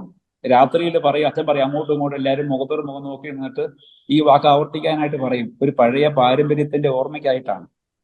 അപ്പോൾ അവിടുന്ന് മരണത്തെ തോൽപ്പിച്ചു. എന്നിട്ട് പറയുകയാണ്, ക്രിസ്തു ആയിരിക്കുന്നതെല്ലാം എല്ലാ മനുഷ്യർക്കും വേണ്ടി അവിടുന്ന് ചെയ്തതും സഹിച്ചതുമായ സകലതും ദൈവികമായ നിത്യതയിൽ പങ്കുവയ്ക്കപ്പെടുന്നു. It is shared in divine eternity. ദൈവികമായ നിത്യതയിൽ. ആ വാക്കിന്റെ അർത്ഥം എന്താണെന്ന് ചോദിച്ചു കഴിഞ്ഞാൽ, നമുക്ക് എല്ലാവർക്കും ലിമിറ്റേഷൻസ് ഉണ്ട്. സമയത്തിന്റെ, സ്ഥലത്തിന്റെ പരിമിതികളുണ്ട്. എനിക്കിപ്പം കോട്ടയത്ത് എന്റെ ഓഫീസ് റൂമിൽ ഈ കസേരയിൽ ഇരിക്കുക എന്നല്ലാതെ വേറൊരു മാർഗമില്ല. നിങ്ങൾ ഇനി ഇന്ന് വച്ചാൽ വെള്ളിയാഴ്ച എന്നാലും വേണ്ട, കപ്പ ബിരിയാണി വെച്ച് തരാം, അങ്ങോട്ട് വായോ എന്ന് പറഞ്ഞാൽ ഞാൻ ഇവിടുന്ന് വണ്ടിയെല്ലാം വിളിച്ച് വരുമ്പോഴത്തേനും നേരം വെളുക്കും. അല്ലെ? സമയത്തിന്റെ, സ്ഥലത്തിന്റെ ഒരു പരിമിതി നമുക്കുണ്ട്. പക്ഷേ ദൈവത്തിന്റെ പ്രത്യേകത എന്താണ്? God is not bound by his limitations. ദൈവത്തിന് അങ്ങനെ ചില ഈ പരിമിതികളൊന്നുമില്ല, അപരിമിതനാണ്. അപ്പൊ അതുകൊണ്ട് തന്നെ ഈ ഈശോ സഹിച്ചതും ഈശോ മരണത്തെ തോൽപ്പിച്ചതും ഉദ്ധാനം ചെയ്തതുമെല്ലാം നമ്മുടേതുപോലുള്ള ഒരു സ്ഥലകാല പരിമിതിയിൽ ഒതുങ്ങുന്ന ഒരു യാഥാർത്ഥ്യമല്ല. മറിച്ച് എന്ത് ചെയ്തു? ഈശോ അതിനെ പങ്കുവെച്ചു, എല്ലാവർക്കും വേണ്ടി കൊടുത്തു. ഈശോയെ അനുഗമിക്കുന്നവർക്ക് എല്ലാവർക്കും എന്ത് കിട്ടും? ഈ നിത്യതയിലുള്ള പങ്കാളിത്തം കിട്ടും. അവർക്ക് മരണത്തെ തോൽപ്പിക്കാനായിട്ട് കഴിയും, ഏത് സഹനത്തെയും അതിജീവിക്കാനായിട്ട് കഴിയും. ഏത് കല്ലറയിൽ അവരെ അടക്കിയാലും അവർ ഈശോ വന്ന് വിളിക്കുമ്പം അവർ ഉദ്ധാനം ചെയ്യും. അവർ സ്വർഗത്തില് ദൈവത്തിന്റെ മഹത്വത്തിന്റെ സിംഹാസനത്തിനടുത്ത് ഇരിക്കും.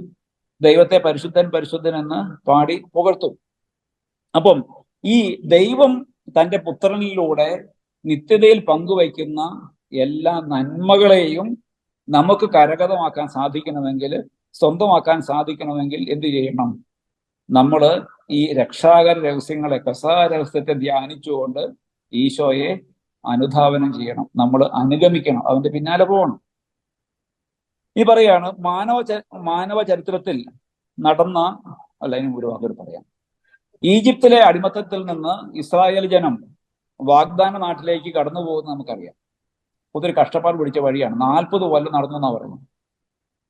ആ യാത്രയിൽ ദൈവം അവരുടെ കൂടെ ഉണ്ടായിരുന്നു. മോശ ചോദിക്കുന്നുണ്ട്, അങ്ങനെ നടന്നപ്പോൾ നിങ്ങളുടെ ചെരുപ്പ് പൊട്ടിപ്പോയോ, നിങ്ങളുടെ തുണി കീറിപ്പോയോ? ഒന്നും നടന്നില്ലല്ലോ. ദൈവം നിങ്ങളെ ധാത്രി കുഞ്ഞുങ്ങളെ കയ്യിൽ വഹിക്കുന്നത് പോലെ നിങ്ങളെ ദൈവം കൊണ്ടുപോയില്ലെന്നൊക്കെ മോശ ചോദിക്കുന്നുണ്ട് നിയമാവർത്തന പുസ്തകത്തിൽ.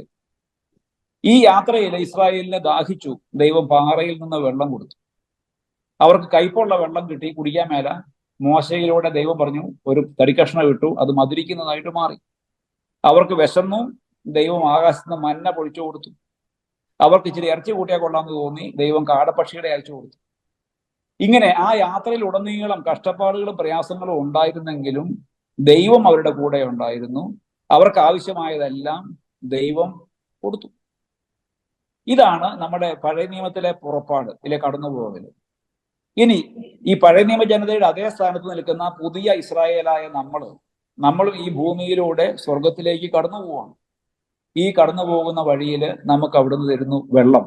എന്താണ്? തന്റെ പാർശ്വം പിളർന്നു. യോഹന്നാന്റെ സുവിശേഷത്തിൽ കാണും, പടയാളികൾ ആ കുന്തം കൊണ്ട് അവിടുത്തെ ആ വിലാപ്പുറത്ത് കുത്തി അവിടുന്ന് രക്തവും വെള്ളവും പുറപ്പെട്ടു.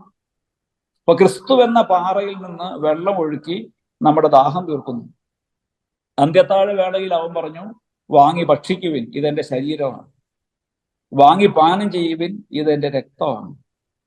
അപ്പോൾ ഈ ഭൂമിയിൽ നിന്ന് സ്വർഗത്തിലേക്കുള്ള യാത്രയിൽ നമ്മളുടെ വിശപ്പുകളെയും ദാഹങ്ങളെയും മാറ്റാൻ അവിടുന്ന് നമുക്ക് തന്നത് മന്നയോ പാറയിൽ നിന്നുള്ള വെള്ളമോ ഒന്നുമല്ല, മറിച്ച് സ്വന്തം തിരുശരീര രക്തങ്ങളെയാണ്. ഇത് സ്വീകരിച്ചുകൊണ്ടാണ് നമ്മൾ എന്ത് ചെയ്യുന്നത്? ഈ ഭൂമിയിൽ നിന്ന് സ്വർഗത്തെ ലക്ഷ്യമാക്കി നമ്മൾ യാത്ര ചെയ്യുന്നു.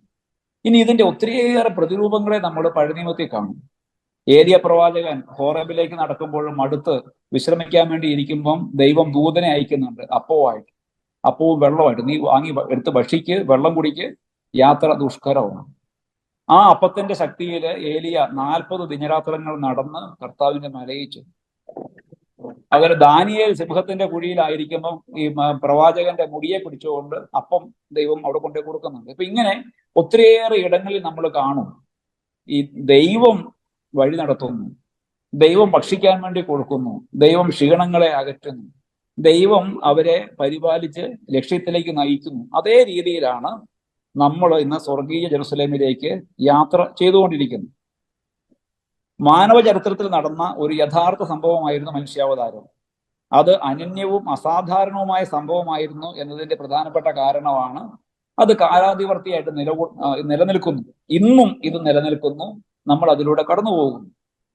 മാത്രമല്ല, it is available to us, അത് നമുക്കിന്ന് ലഭ്യമാണ്. ഇത് ഇന്ന് അനുഭവവേദ്യമാണ്, ഇറ്റ് ഈസ് എക്സ്പീരിയൻഷ്യൽ. നമുക്കിത് അനുഭവിക്കാനായിട്ട് സാധിക്കുന്നു, നമുക്ക് കയ്യെത്തി പിടിക്കാവുന്ന ഒരു അകലത്തിൽ അത് നിൽക്കുന്നു, നമുക്കിതിലൂടെ കടന്നു പോകാനായിട്ട് സാധിക്കുന്നു. അത് മനുഷ്യകുലത്തിന് മുമ്പിൽ നിത്യജീവന്റെ വാതിലുകൾ തുറന്നു കൊടുത്തു എന്നതിനെയാണ് നമ്മൾ കാണുന്നത്. ഞാൻ നേരത്തെ പറഞ്ഞു, ഈ ഒരു ഡിവൈൻ ഇറ്റേണിറ്റി, ദൈവികമായ നിത്യതയിൽ ഈശോയുടെ സകല നന്മകളും അനുഗ്രഹങ്ങളും നമുക്കായിട്ട് പങ്കുവയ്ക്കപ്പെട്ടിരിക്കുന്നു. ഇനി ഇങ്ങനെ പങ്കുവയ്ക്കപ്പെട്ടതിന്റെ സവിശേഷതകളെ കുറിച്ച് പൗലോസ്ലീഹ പറയുന്നുണ്ട്. 1 കോറിന്തോസ് 2:9. 1 കോറിന്തോസ് 2:9 എന്താണ് ആ വാക്യം? തന്നെ സ്നേഹിക്കുന്നവർക്ക് വേണ്ടി ദൈവം സജ്ജീകരിച്ചിരിക്കുന്നവ കണ്ണുകൾ കാണുകയോ ചെവികൾ കേൾക്കുകയോ മനുഷ്യ മനസ്സ് ഗ്രഹിക്കുകയോ ചെയ്തിട്ടില്ല. കണ്ണു കണ്ടിട്ടില്ലാത്തതും കാത് കേട്ടിട്ടില്ലാത്തതും മനുഷ്യഹൃദയം ആസ്വദിച്ചിട്ടില്ലാത്തതുമായ നിത്യ സൗഭാഗ്യം. സ്വർഗത്തിന്റെ പ്രത്യേകതയാണത്. അതെന്താണ്, അത് എങ്ങനെ ഇരിക്കുമെന്ന് നമുക്ക് ഊഹിക്കാനേ പറ്റുള്ളൂ. ആരും കണ്ടിട്ടില്ല, അതുപോലെ ചെവികൾ കേട്ടിട്ടുമില്ല. മാലാഖമാരുടെ പാട്ട് എങ്ങനെ ഇരിക്കുമെന്ന് ചോദിച്ചാൽ ഒരു രക്ഷയില്ല, ഊഹിക്കാനേ പറ്റുള്ളൂ, ആരും കേട്ടിട്ടില്ല. യേശുദാസിനേക്കാൾ സൂപ്പറാന്നൊക്കെ പറയാന്നല്ലാതെ നമുക്കൊരു മാർഗവും ഇല്ല. അതിലെങ്ങനെ ഇരിക്കുമെന്നൊക്കെ ചോദിച്ചു കഴിഞ്ഞാൽ അവിടെ ചെന്നിട്ട് പറയാന്നേ പറയാൻ പറ്റൂ. അതാണ് പൗലോസ്ലീഹ പറയുന്നത്. ഇനി ഇതിനെക്കുറിച്ച് യോഹന്നാൻ ശ്ലീഹ എഴുതുന്ന ലേഖനം, 1-ാം ലേഖനം 1 മുതൽ 3 വരെയുള്ള വാക്യങ്ങളിൽ നമ്മൾ കാണും. യോഹന്നാൻ പറയുകയാണ്, ആദി മുതൽ ഉണ്ടായിരുന്നതും ഞങ്ങൾ കേട്ടതും സ്വന്തം കണ്ണുകൊണ്ട് കണ്ടതും സൂക്ഷിച്ച് വീക്ഷിച്ചതും കൈകൊണ്ട് സ്പർശിച്ചതുമായ ജീവന്റെ വചനത്തെ പറ്റി ഞങ്ങൾ അറിയിക്കുന്നു. 1 യോഹന്നാൻ 1-ാം അധ്യായം 1 മുതൽ 3 വരെയുള്ള വാക്യം. ഈ രക്ഷാകര രഹസ്യത്തെ, പെസഹ രഹസ്യത്തെ അപ്പസ്തോലന്മാര് എങ്ങനെ മനസ്സിലാക്കി എന്നാണ് യോഹന്നാൻ പറയുന്നത്. യോഹന്നാൻ പറയാണ്, ഞങ്ങളുടെ മുമ്പിൽ ഈശോ ഉണ്ട്, ഞങ്ങളുടെ ഗുരുവായിട്ട്. He was our teacher. പക്ഷെ അവന്റെ പ്രത്യേകത എന്താണ്? He was there from the very beginning. ആദ്യം മുതൽ അവൻ ഉണ്ടായിരുന്നു. അവൻ പിതാവിനോടൊത്ത് ആദ്യം മുതലേ ഉള്ളവനാണ്. അതാണ് ആദ്യം മുതൽ ഉണ്ടായിരുന്നതും ഞങ്ങൾ കേട്ടതും സ്വന്തം കണ്ണുകൊണ്ട് കണ്ടതും. മറ്റുള്ളവരാരെങ്കിലും പറഞ്ഞു തന്നിട്ട് മനസ്സിലാക്കിയതല്ല, ഞങ്ങൾ സ്വന്തം കണ്ണുകൊണ്ട് കണ്ടു. ചുമ്മാ കാണുകയല്ല ചെയ്യുന്നത്, മോശയെ പോലെ ഞങ്ങൾ അടുത്ത് നിന്ന് നോക്കി. അതാണ് സൂക്ഷിച്ച് വീക്ഷിച്ചതും. വീക്ഷിക്കുക എന്നൊക്കെ പറഞ്ഞ അതിന്റെ അർത്ഥം അതാണ്, കണ്ണ് ചേർത്ത് വെക്കുക എന്നാണ്, അടുപ്പിച്ച് പിടിക്കുക എന്നുള്ളതാണ്. ഈ വയസ്സൊക്കെ ആകുമ്പോൾ നമ്മൾ പേപ്പറൊക്കെ ഇങ്ങനെ അടുത്ത് വെച്ച് ഇങ്ങനെ വായിക്കുന്ന പോലെ അടുത്ത് എന്ന് നോക്കുന്നതിനാണ് വീക്ഷിക്കുക എന്ന് പറയുന്നത്. സൂക്ഷിച്ച് വീക്ഷിച്ചതും കൈകൊണ്ട് സ്പർശിച്ചതും. തോമസ് ലീഹ വിരലും കൂടി ഇല്ലെന്ന് ഓർക്കുന്നുണ്ട് അല്ലെ? തോമസ് എന്റെ വിരൽ നീട്ടി എന്റെ പാർശ്വത്തിൽ വെക്കുക. കൈകൊണ്ട് സ്പർശിച്ചതുമായ ജീവന്റെ വചനത്തെ പറ്റി ഞങ്ങൾ അറിയിക്കുന്നു. ജീവൻ വെളിപ്പെട്ടു, ഞങ്ങൾ അത് കണ്ടു, ഞങ്ങൾ അതിന് സാക്ഷി നൽകുകയും ചെയ്യുന്നു. പിതാവിനോടുകൂടി ആയിരുന്നതും ഞങ്ങൾക്ക് വെളിപ്പെട്ടതുമായ നിത്യജീവൻ ഞങ്ങൾ നിങ്ങളോട് പ്രഘോഷിക്കുന്നു. ഞങ്ങൾ കാണുകയും കേൾക്കുകയും ചെയ്തത് നിങ്ങളെയും ഞങ്ങൾ അറിയിക്കുന്നു. എന്തിനു വേണ്ടിയിട്ടാണ്? ഞങ്ങളുമായി നിങ്ങൾക്കും കൂട്ടായ്മ ഉണ്ടാകേണ്ടതിന്. അപ്പോൾ ഈ ജീവന്റെ വചനത്തെ കണ്ടുമുട്ടി അപ്പസ്തോലന്മാര് അതിനെ കണ്ടു, തൊട്ടു, സൂക്ഷിച്ചു വീക്ഷിച്ചു, സ്വന്തമാക്കി. എന്നിട്ട് എന്ത് ചെയ്യുവാണ്? നമുക്ക് തരുവാണ്. എന്തിനു വേണ്ടിയിട്ട്? ഈ അപ്പസ്തോലന്മാർക്ക് കിട്ടിയ അതേ ദൈവാനുഭവത്തിലേക്ക്, രക്ഷയിലേക്ക് നമ്മളും ചെല്ലുന്നതിന് വേണ്ടി. എന്നിട്ട് പറയുകയാണ്, ഞങ്ങളുടെ കൂട്ടായ്മയാകട്ടെ പിതാവിനോടും അവിടുത്തെ പുത്രനായ യേശുക്രിസ്തുവിനോടുമാണ്. പീലിപ്പോസിനോട് ഈശോ പറയുന്നുണ്ട്, പീലിപ്പോസെ, എന്നെ കാണുന്നവൻ പിതാവിനെ കാണുന്നു. പിന്നെ എന്തിനാണ് പിതാവിനെ കാണിച്ചു തരാൻ പറയുന്നത്? ഇപ്പൊ യോഹന്നാൻ പറയുകയാണ്, ഞങ്ങളുടെ കൂട്ടായ്മ ആരോടാണ്? ഈശോയോടാണ്. ഈശോയോടെന്ന് പറയുമ്പോൾ പിതാവിനോടും കൂടിയാണ്. അപ്പൊ പിതാവിനോടും ഈശോയോടുമുള്ള ഞങ്ങളുടെ കൂട്ടായ്മയിലേക്ക് നിങ്ങൾ എല്ലാവരും കടന്നു വരാൻ വേണ്ടിയിട്ടാണ് ഞങ്ങൾ ഇത് അറിയിക്കുന്നത്. ഇനി ഉൽപ്പത്തി പുസ്തകം 16 അധ്യായം 8 വാക്യം നമുക്ക് കാണാൻ കഴിയും. അത് ഹാഗാറിന്റെ സംഭവമാണ്. ഹാഗാർ സാറയുടെ പോര് സഹിക്കാതെ ഓടിപ്പോവാണ്, അല്ലെ? ഈ അമ്മായിമ്മ പോര് പോലെ തന്നെ സാറ പോരെടുത്ത് ഹാഗാറിനെ ഓടിക്കുവാണ്. ഇങ്ങനെ ഹാഗാർ ഓടിപ്പോകുന്ന വഴി അവള് ഇങ്ങനെ ഒരു മുൾപടർപ്പിന്റെ അടുത്ത് എത്തി. അവിടെ ഇരുന്ന് അവൾ മരിക്കാൻ വേണ്ടി ആഗ്രഹിക്കുവാണ്, ഓടി മടുത്തു. അപ്പോൾ ദൈവത്തിന്റെ ദൂതൻ ഹാഗാറിന് പ്രത്യക്ഷപ്പെടുന്നുണ്ട്. നിങ്ങൾ ആ ഭാഗം ഒന്ന് പിന്നെ വായിക്കണേ. നിങ്ങൾ വായിച്ചിട്ടുള്ളവർ മനസ്സിൽ ഓർത്താലും മതി, ഇല്ലെങ്കിൽ ഒന്ന് വായിച്ചു നോക്കണം. ഉൽപ്പത്തി പുസ്തകം 16 അധ്യായം. അവിടെ ദൂതൻ ചോദിക്കുകയാണ്, സാറായിയുടെ ദാസിയായ ഹാഗാറെ, നീ എവിടെ നിന്ന് വരുന്നു, എങ്ങോട്ട് പോകുന്നു? നിങ്ങൾ ചോദ്യം ശ്രദ്ധിച്ചു നോക്കണം. ദൂതന് ഹാഗാർ ആരാന്നുള്ള കാര്യം വളരെ വ്യക്തമായിട്ട് അറിയാം. സാറായിയുടെ ഭാര്യ, ദാസിയായ ഹാഗാർ. ഈ സാറ എന്ന് പറയുന്ന ആള് അബ്രാഹത്തിന്റെ ഭാര്യയാണെന്നും പണ്ട് സന്ദർശിച്ച് വന്നപ്പം അവൾ ഒളിച്ചെന്ന് ചിരിച്ചതെന്നൊക്കെ ദൈവത്തിന് അറിയാം. ആ ദൂതനാ വന്നേക്കുന്നത്. ഈ ദൂതൻ ചോദിക്കുകയാണ്, ഹാഗാറെ എന്ന് വിളിച്ചാൽ പിന്നെയും കുഴപ്പമില്ല. എടി പെണ്ണെ, നീ എവിടുന്ന വരുന്നതെന്ന് ചോദിച്ചാൽ അത് വളരെ നോർമലായ ഒരു ചോദ്യമാണ്. പക്ഷെ എന്താ ചോദിക്കുന്നേ? സാറായിയുടെ ദാസിയായ ഹാഗാറെ എന്ന് പറഞ്ഞാല് ഹാഗാറിന്റെ പിൻകോഡ് വരെ ദൂതൻ അറിയാം. പിന്നെ ചോദിക്കേണ്ട ആവശ്യമുണ്ടോ? നീ എവിടുന്നാ വരുന്നേ? എവിടുന്നാ വരുന്നേ? സാറായിയുടെ വീട്ടിൽ നിന്നാ വരുന്നേ. നീ എങ്ങോട്ടാ പോകുന്നേ? അത് മാത്രം വലിയ പിടിയിലായിരിക്കും ദൂതന്. അപ്പൊ ഈ ചോദ്യം ആരോടാ ചോദിക്കുന്നേ? ദൂതൻ ഉത്തരം കിട്ടാൻ വേണ്ടിയിട്ടല്ല, മറിച്ച് ഹാഗാറിന് ഉത്തരം കിട്ടാൻ വേണ്ടിയിട്ടാണ്. അവള് പറയുകയാണ്, ഞാൻ യജമാനത്തെയായ സാറായിൽ നിന്ന് ഓടിപ്പോവുക. അവക്കൊറ്റ കാര്യമേ ഉള്ളൂ, രക്ഷപ്പെടണം, ഓടിപ്പോണം. ഇതിന്റെ ഉത്തരം നമുക്ക് കിട്ടുന്ന എവിടെയാണ്? ദൂതനൊന്നും പറയുന്നില്ല, നീ തിരിച്ചു പൊക്കോ, കുഴപ്പമൊന്നും ഉണ്ടായാൽ ഞാൻ നോക്കിക്കോളാം എന്നൊക്കെ പറഞ്ഞ് പെണ്ണിനെ തിരിച്ചു വിടുവാണ്. പക്ഷെ ഈ ദൂതന്റെ ചോദ്യത്തിന്റെ ഉത്തരം നമുക്ക് കിട്ടുന്നത് യോഹന്നാന്റെ സുവിശേഷം 13 അധ്യായം 1 വാക്യത്തിലാണ്. യോഹന്നാന്റെ സുവിശേഷം 13 അധ്യായം 1 വാക്യം. അത് നമുക്കറിയാം, ഈശോ ശിഷ്യന്മാരുടെ കാല് കഴുകുന്ന രംഗത്തിന്റെ തുടക്കമാണ്. ഈ ലോകം വിട്ട് പിതാവിന്റെ സന്നിധിയിലേക്ക് പോകാനുള്ള സമയമായി എന്ന് പെസഹ തിരുനാളിന് മുമ്പ് ഈശോ അറിഞ്ഞു. എവിടെ നിന്ന് വരുന്നു, എങ്ങോട്ട് പോകുന്നു? അപ്പൊ താൻ എവിടുന്ന് വന്നു? പിതാവിൽ നിന്ന് വന്നു. എങ്ങോട്ട് പോകുന്നു? പിതാവിങ്കിലേക്ക് തന്നെ പോകണം. ഇതാണ് ഹാഗാറിന് ദൂതൻ ചോദിക്കുന്നത്. ഹാഗാറെ, നീ ഈ സാറായിൽ നിന്ന് ഓടിയാൽ എവിടം വരെ ഓടും? നമ്മൾ തമാശിക്കല്ലോ, ഓടിയാൽ എവിടം വരെ ഓടും എന്നൊക്കെ ചോദിക്കില്ല എന്ന് പറയുന്ന പോലെ, നീ എവിടം വരെ ഓടും? നീ എങ്ങോട്ട് ഓടിയാലും ദൈവം നിന്റെ കൂടെയുണ്ട്. നീ ഈ ഓടുന്ന ഈ ഹ്രസ്വമായ ദൂരമല്ല ഓടണ്ടേ, സ്വർഗത്തിലേക്ക് ഓടേണ്ട ആളാണെന്ന് ഹാഗാറിനെ ദൂതൻ ഓർമ്മിപ്പിക്കുകയാണ്. അതാണ് യോഹന്നാൻ പറയുന്നത്, ഈ ലോകം വിട്ട് പിതാവിന്റെ സന്നിധിയിലേക്ക് പോകാനുള്ള സമയമായി എന്ന് പെസഹ തിരുനാളിന് മുമ്പ് ഈശോ അറിഞ്ഞു. ലോകത്തിൽ തനിക്ക് സ്വന്തമായുള്ളവരെ അവൻ സ്നേഹിച്ചു, അവസാനം വരെ സ്നേഹിച്ചു. ഈ വാക്യത്തെ പറ്റിയാ കേട്ടോ നമ്മുടെ പാപ്പായുടെ ഏറ്റവും പുതിയ ചാക്രി ലേഖനം ദിലക്സിസ് നോസ്. അവൻ നമ്മെ സ്നേഹിച്ചു. ആരെങ്കിലും വായിച്ചോ? ഇന്നലെ മാർപ്പാപ്പ പബ്ലിഷ് ചെയ്തിട്ടുണ്ട്. ഇന്റർനെറ്റിൽ ആർക്ക് വേണമെങ്കിലും അതിന്റെ ഇംഗ്ലീഷ് ഡൗൺലോഡ് ചെയ്ത് എടുക്കാം കേട്ടോ. He loved us.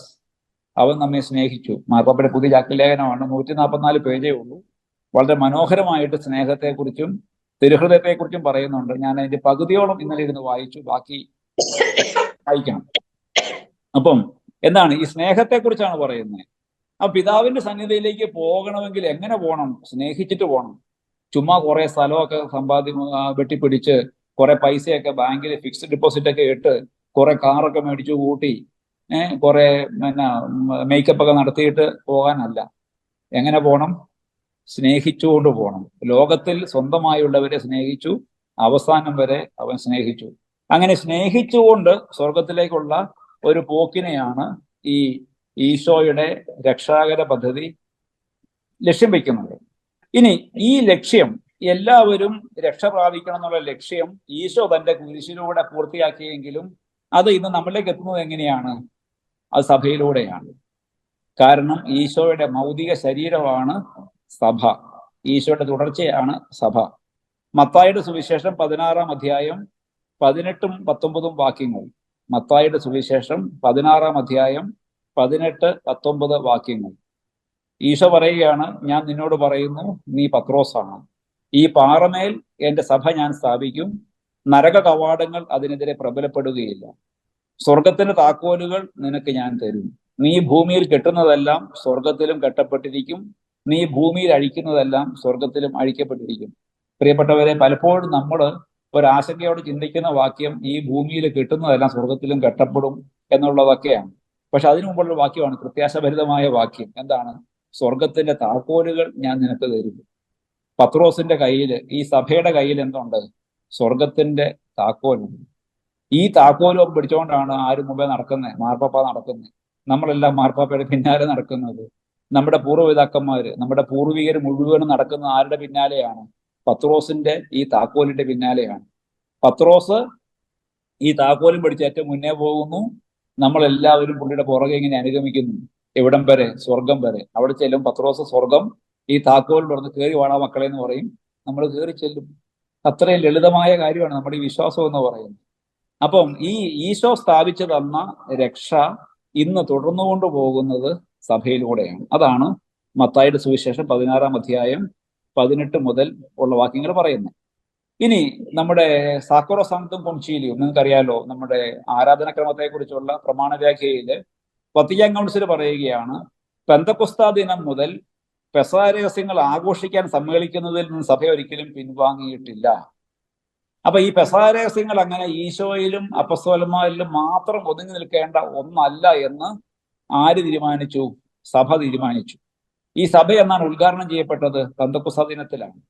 മാതാവിന്റെ നേതൃത്വത്തില് അപ്പസ്തോലന്മാരും ആദ്യ വിശ്വാസ സമൂഹവും സഹ്യോൻശാലയിൽ ഒരുമിച്ചുകൂടി പ്രാർത്ഥിച്ചുകൊണ്ടിരുന്ന് 50-ാം ദിവസം പരിശുദ്ധാത്മാവ് അവരുടെ മേൽ വന്ന് അവര് ധൈര്യമുള്ളവരായിട്ട് മാറി, സുവിശേഷ പ്രഘോഷകരായിട്ട് മാറിയതിലൂടെ സഭ ഉദ്ഘാടനം ചെയ്യപ്പെട്ടു. പിന്നീട് നമ്മൾ കാണും ആദിമസഭയെക്കുറിച്ച് അപ്പസ്തോല പ്രവർത്തനം പറയുന്നത്. അവർ അപ്പസ്തോലന്മാരുടെ പ്രബോധനം, കൂട്ടായ്മ, ബാക്കി എന്നൊക്കെയാ? രാജി ഒന്ന് അൺമ്യൂട്ട് ചെയ്തായിട്ട് പറഞ്ഞേ.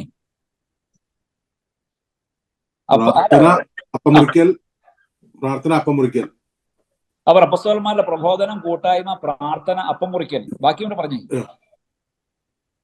താല്പര്യപൂർവ്വം അങ്ങ് ചേർന്നിരുന്നു. താല്പര്യപൂർവ്വം നല്ലല്ലോ, സൂക്ഷിച്ചു നോക്കിക്കേ. പതറിപ്പോയല്ലോ. ഒരു സിസ്റ്റർ ഇത് ചോദ്യം കേട്ടത് സ്ഥലം വിട്ടിട്ടുണ്ട്. പോട്ടെ. അവർ അപ്പസ്തോലന്മാരുടെ പ്രബോധനം, കൂട്ടായ്മ, പ്രാർത്ഥന, അപ്പമുറിക്കൽ എന്നിവയിൽ സദാ താല്പര്യപൂർവ്വം പങ്കുചേർന്നു. ആ വാക്യം വളരെ പ്രധാനപ്പെട്ടതാണ് കേട്ടോ. സദാ എന്ന് പറഞ്ഞാൽ അവർ എപ്പോഴും, ദേ വർ എവർ റെഡി. അത് ചാൻസ് കിട്ടിയപ്പോഴൊക്കെ അതിന് പോയിന്ന അതിനർത്ഥം. സദാ താല്പര്യത്തോടെ പങ്കുചേർന്നു. വളരെ താല്പര്യപൂർവ്വം പങ്കുചേർന്നു. ഇത് നമ്മുടെ ഇത് പറയുന്ന നമ്മുടെ വത്തിക്കാൻ കൗൺസിൽ പറയുകയാണ്, പെന്തക്കൊസ്താ മുതൽ ഈ പെസഹ രഹസ്യങ്ങളെ സഭ ആഘോഷിക്കാനായിട്ട് തുടങ്ങി. അതിൽ നിന്ന് ഒരിക്കലും സഭ പിൻവാങ്ങിയിട്ടില്ല. എങ്ങനെയാണ് ആഘോഷിച്ചിരുന്നത്? ദിവ്യബലി അർപ്പിച്ചും ക്രിസ്തുവിനെ പറ്റി പ്രതിപാദിക്കുന്ന വിശുദ്ധ ഗ്രന്ഥ ഭാഗങ്ങൾ വായിച്ചുമാണ് അത് നിർവഹിച്ചിരുന്നത്. അപ്പോൾ എന്തൊക്കെയാണ്? ഒന്ന്, അപ്പം മുറിച്ചാണ്, ദിവ്യബലി അർപ്പിച്ചുകൊണ്ടാണ്, അപ്പം മുറിച്ചുകൊണ്ടാണ്. രണ്ട്, ഈശോയെ കുറിച്ച് പ്രതിപാദിക്കുന്ന വിശുദ്ധ ഗ്രന്ഥ ഭാഗങ്ങൾ വായിച്ചുമാണ്. നമ്മൾ കാണും ഈ പൗലോസ്ലീഹായുടെ അപ്പസ്തോലിക ലേഖനങ്ങൾ മുഴുവൻ ഇതിനു വേണ്ടി എഴുതപ്പെട്ടതാണ്.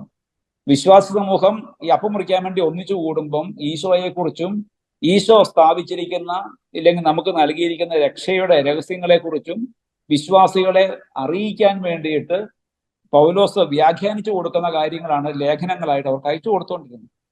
ഇനി ഇതിന്റെ തുടക്കം നമുക്ക് കാണാൻ കഴിയും. എമ്മാവൂസിലേക്കുള്ള 2 പേർ ജെറുസലേമിൽ നിന്ന് എമ്മാവൂസിലേക്ക് യാത്ര ചെയ്യുമായിരുന്നു. അവർ മ്ലാനവദനരായിരുന്നു. അവർ തർക്കിച്ചുകൊണ്ട് നടക്കുമായിരുന്നു. അങ്ങനെ അവർ മുമ്പോട്ട് പോകുമ്പം ഒരാൾ അവരുടെ കൂടെ കൂടി. ആ ആളിനെ കുറിച്ച് അവർക്ക് യാതൊരു പിടിയില്ല, അപരിചിതനാണ്. അപ്പൊ ആള് ചോദിക്കുവാണ്, നിങ്ങൾ എന്തിനെ കുറിച്ചാണ് സംസാരിക്കുന്നത്? അപ്പൊ അവര് ചോദിക്കുവാണ്, നീ ഒന്നും അറിഞ്ഞില്ല, നീ ഏത് നാട്ടുകാരനാണ്, നീ ഏത് കോത്താഴത്തുകാരനാണ്? ഇത് ജെറുസലേമിന് മുഴുവൻ വലിയ പ്രശ്നമല്ലായിരുന്നു. ഒരുത്തനെ പിടിച്ച് കുരിശ തറച്ച് കൊന്നില്ലേ? ഇവൻ രക്ഷിക്കാനുള്ളവനാണ് ഞങ്ങൾ ചുമ്മാ വിചാരിച്ചായിരുന്നു, പക്ഷെ മനസ്സിലായി ഫ്രോഡായിരുന്നെന്ന്. അവനെ അവർ പിടിച്ച് കുരിശ തറച്ചു. ഇതെല്ലാം കഴിഞ്ഞിട്ട് ഇത് 3-ാം ദിവസമാണ് എന്ന് പറഞ്ഞ സംഗതി പൂട്ടി. പടം 8 നില പൊട്ടി എന്നൊക്കെ പറയുന്ന പോലെ ഈ പരിപാടി പൂട്ടി. ഞങ്ങളുടെ വഴിക്ക് പോവാണ്. അപ്പൊ ഈ കൂടെ നടന്ന് അവർ വിളിക്കുവാണ് ഭോഷന്മാരെ, പൊട്ടന്മാരെ. നമ്മളെ അങ്ങനെ നമ്മുടെ ആൾക്കൂട്ടത്തിന് ആരെങ്കിലും നമ്മുടെ വീട്ടിൽ വിളിക്കുന്ന പേര് വിളിച്ചാൽ നമ്മളൊന്നും ഞെട്ടുകയല്ലേ? അല്ലെ? എടാ ബേബി എന്ന് വിളിച്ചാൽ ഞാൻ ഞെട്ടി തിരിഞ്ഞു നോക്കും. ആരടാ ഇത്ര പരിചയമുള്ള ആളെന്ന് ഞാൻ നോക്കും. അപ്പൊ ഇതുപോലെ ഇവന്മാർ ഞെട്ടുവാണ്. എടാ ബോഷന്മാരെന്ന് വിളിച്ചപ്പോൾ ഒരു ഞെട്ടി, കാരണം അത് കർത്താവാന്ന് ഉറപ്പാണ്, വേറെ ആർക്കും വിളിക്കാൻ മേല. എന്നിട്ട് ചോദിച്ചു, ഈ വിശുദ്ധ ലിഖിതങ്ങളിൽ പറഞ്ഞ കാര്യമൊന്നും നിങ്ങൾക്ക് പിടികിട്ടിയില്ലേ? ഞാൻ 3 കൊല്ലം പറഞ്ഞു തന്നല്ലേ, ഒരു പിടിയും കിട്ടിയിട്ടില്ല. ജെറുസലേം മുതൽ എമ്മാവൂസ് വരെ ഈശോ കൂടെ നടന്ന് മോശ തുടങ്ങി സകല പ്രവാചകന്മാരും തന്നെക്കുറിച്ച് പറഞ്ഞിരുന്നവയെല്ലാം അവൻ അവർക്ക് വ്യാഖ്യാനിച്ചു കൊടുത്തു. അപ്പൊ ലൂക്ക പറയാണ്, അവർ എത്തേണ്ടിയിരുന്ന ഗ്രാമത്തോടടുത്തു, സമയം സന്ധ്യയായി. ഇപ്പൊ ഇവന്മാര് പറയാണ്, ഇതേ പോവല്ലേ, നമുക്ക് ഇച്ചിരി മിണ്ടി പറഞ്ഞൊക്കെ ഇരിക്കാം, വാ നമുക്ക് ഇവിടെ തങ്ങാം, സമയം രാത്രിയായി, പകൽ അസ്തമിക്കാറായി, ഞങ്ങളോട് കൂടെ താമസിക്കുക. ജോൺ പോൾ 2 മാർപ്പാപ്പയുടെ ഏറ്റവും പ്രശസ്തമായ ചാക്രിക ലേഖനമാണ് അല്ലേ, നാഥ ഞങ്ങളോടൊത്ത് വസിച്ചാലും, സ്റ്റേ വിത്ത് അസ് ലോർഡ്, ഞങ്ങളോടൊത്ത് വസിച്ചാലും. വിശുദ്ധ കുർബാനയെ കുറിച്ച് മാർപ്പാപ്പയർക്ക് ചാക്രിക ലേഖനമാണ്. അപ്പോ എന്നിട്ട് അങ്ങനെ ഈ വിശുദ്ധ ഗ്രന്ഥ ഭാഗം എല്ലാം വ്യാഖ്യാനിച്ചു കൊടുത്തിട്ട് അവര് അത്താഴം കഴിക്കാൻ വേണ്ടി കയറുമ്പോൾ ഈശോ അപ്പം എടുത്ത് മുറിച്ച് അവർക്ക് കൊടുത്തു. അടുത്ത വാക്യം എന്താണ്? രാജി ടീച്ചറെ മൈക്കൊന്ന് അൺമ്യൂട്ട് ചെയ്തിട്ട് പറഞ്ഞു, ഉത്തരം കറക്റ്റ് ആണ്. അപ്പോൾ അവരുടെ കണ്ണ് തുറന്നു. എന്നിട്ടോ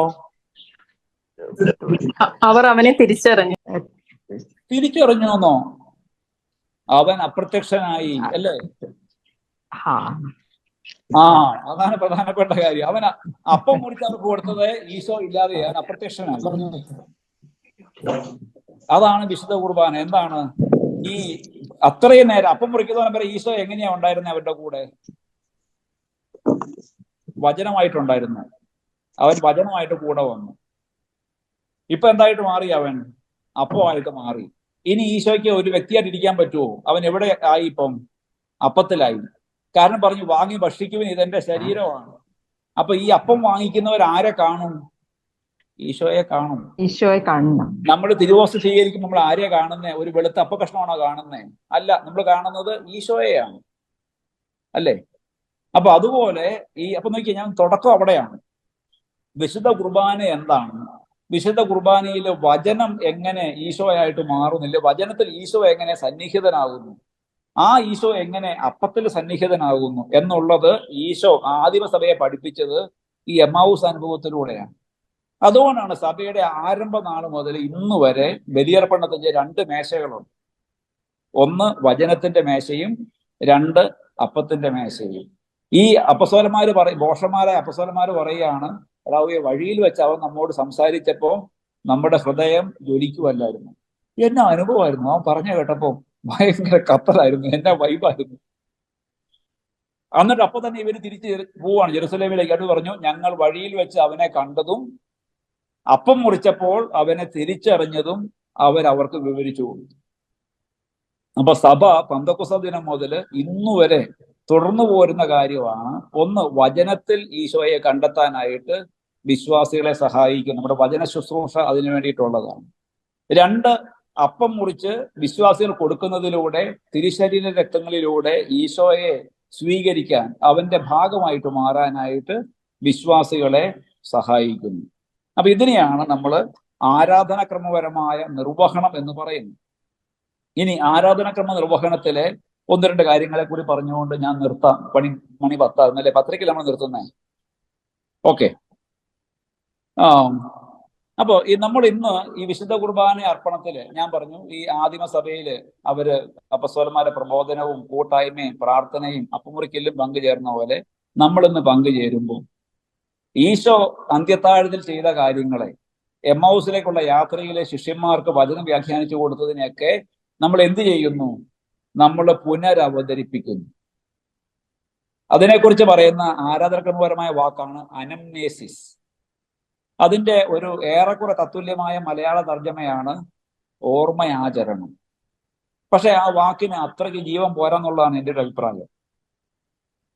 എന്താന്ന് വെച്ച് കഴിഞ്ഞാൽ, ഈ അനംനേസിസ് എന്ന് പറഞ്ഞാൽ അതിന്റെ ഒരു നല്ല ഉദാഹരണം എനിക്ക് പറയാനുള്ളത് ഇസ്രായേൽക്കാരുടെ പെസഹ ആചരണമാണ്. ഇസ്രായേൽ എങ്ങനെയാ പെസഹ ഭക്ഷിച്ചുകൊണ്ടിരിക്കുന്നത്? ആർക്കെങ്കിലും പറയാവോ? ക്രിസ്ത്യൻ ഫ്രാൻസിസ് നിന്നുകൊണ്ട് തിടുക്കത്തിൽ അവർ ഓക്കെ നിന്നുകൊണ്ടാണ്. പിന്നെ തിടുക്കത്തിലാണ്, ഭയങ്കര തിരക്ക് കൂട്ടിയിട്ടാണ്. പിന്നെ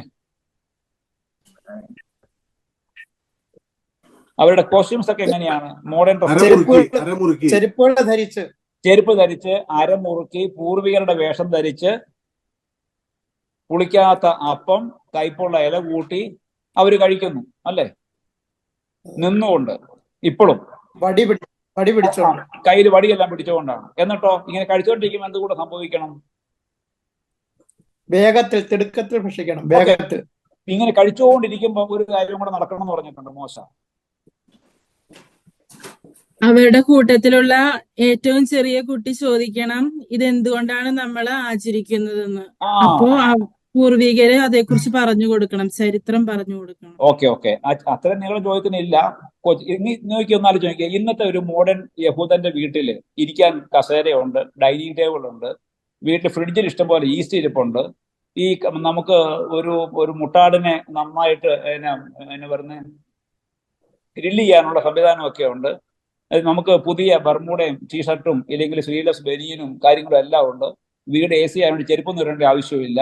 ഇങ്ങനൊരു സാഹചര്യത്തില് പൂർവികരുടെ വേഷമൊക്കെ ധരിച്ച് അരയിലെ കയറുകൊണ്ട് കെട്ടി ചെരുപ്പിട്ട് കയ്യിൽ വടി പിടിച്ചോ നിന്നുകൊണ്ട് തിടുക്കത്തിൽ ഭക്ഷിക്കുമ്പോൾ ഓട്ടോമാറ്റിക്കായിട്ട് പിള്ളേർ ചോദിക്കും, എന്നാ what is going on here? ആരുടെ കിളി പോയെ? ഇല്ല, ചോദിക്കുകയല്ലേ? കാരണം എന്നും നടക്കുന്ന കാര്യത്തിന് വ്യത്യസ്തമായിട്ട് ഒരു രീതിയിലേക്ക് മാറുമ്പം ഏറ്റവും ഇളയാൾ ചോദിക്കും. കാരണം പിള്ളേരാണ് ചോദിക്കുന്നത്, രാജാവിന് ഉടുപ്പില്ലേ എന്ന് പണ്ട് പറഞ്ഞ കൊച്ചു, അല്ലേ? മറ്റേത് ചാച്ചൻ ചെയ്യുമ്പോൾ എന്തെങ്കിലും അർത്ഥം കാണുന്നൊക്കെ ഓർത്ത് മക്കളൊക്കെ നിൽക്കുമ്പോൾ കൊച്ചുമക്കൾ ചോദിക്കും, എന്നാ വല്യപ്പ എന്ന് ചോദിക്കും. അപ്പൊ മോശ പറയാണ്, ആ വീട്ടിലെ ഏറ്റവും ഇളയാൾ ചോദിക്കണം ഇതിന്റെ അർത്ഥം എന്താണ്. അപ്പോൾ വീട്ടിലെ മൂത്തയാൾ പറയണം, എടാ ഇത് നമ്മുടെ പൂർവികരുടെ പെസഹയാണ്. നമ്മുടെ പൂർവികര് ഈജിപ്തിൽ നിന്ന് കാനാൻ വാഗ്ദാന നാട്ടിലേക്ക് കടന്നു പോയപ്പം അവരിങ്ങനെയാണ് പെസഹ ഭക്ഷിച്ചത്.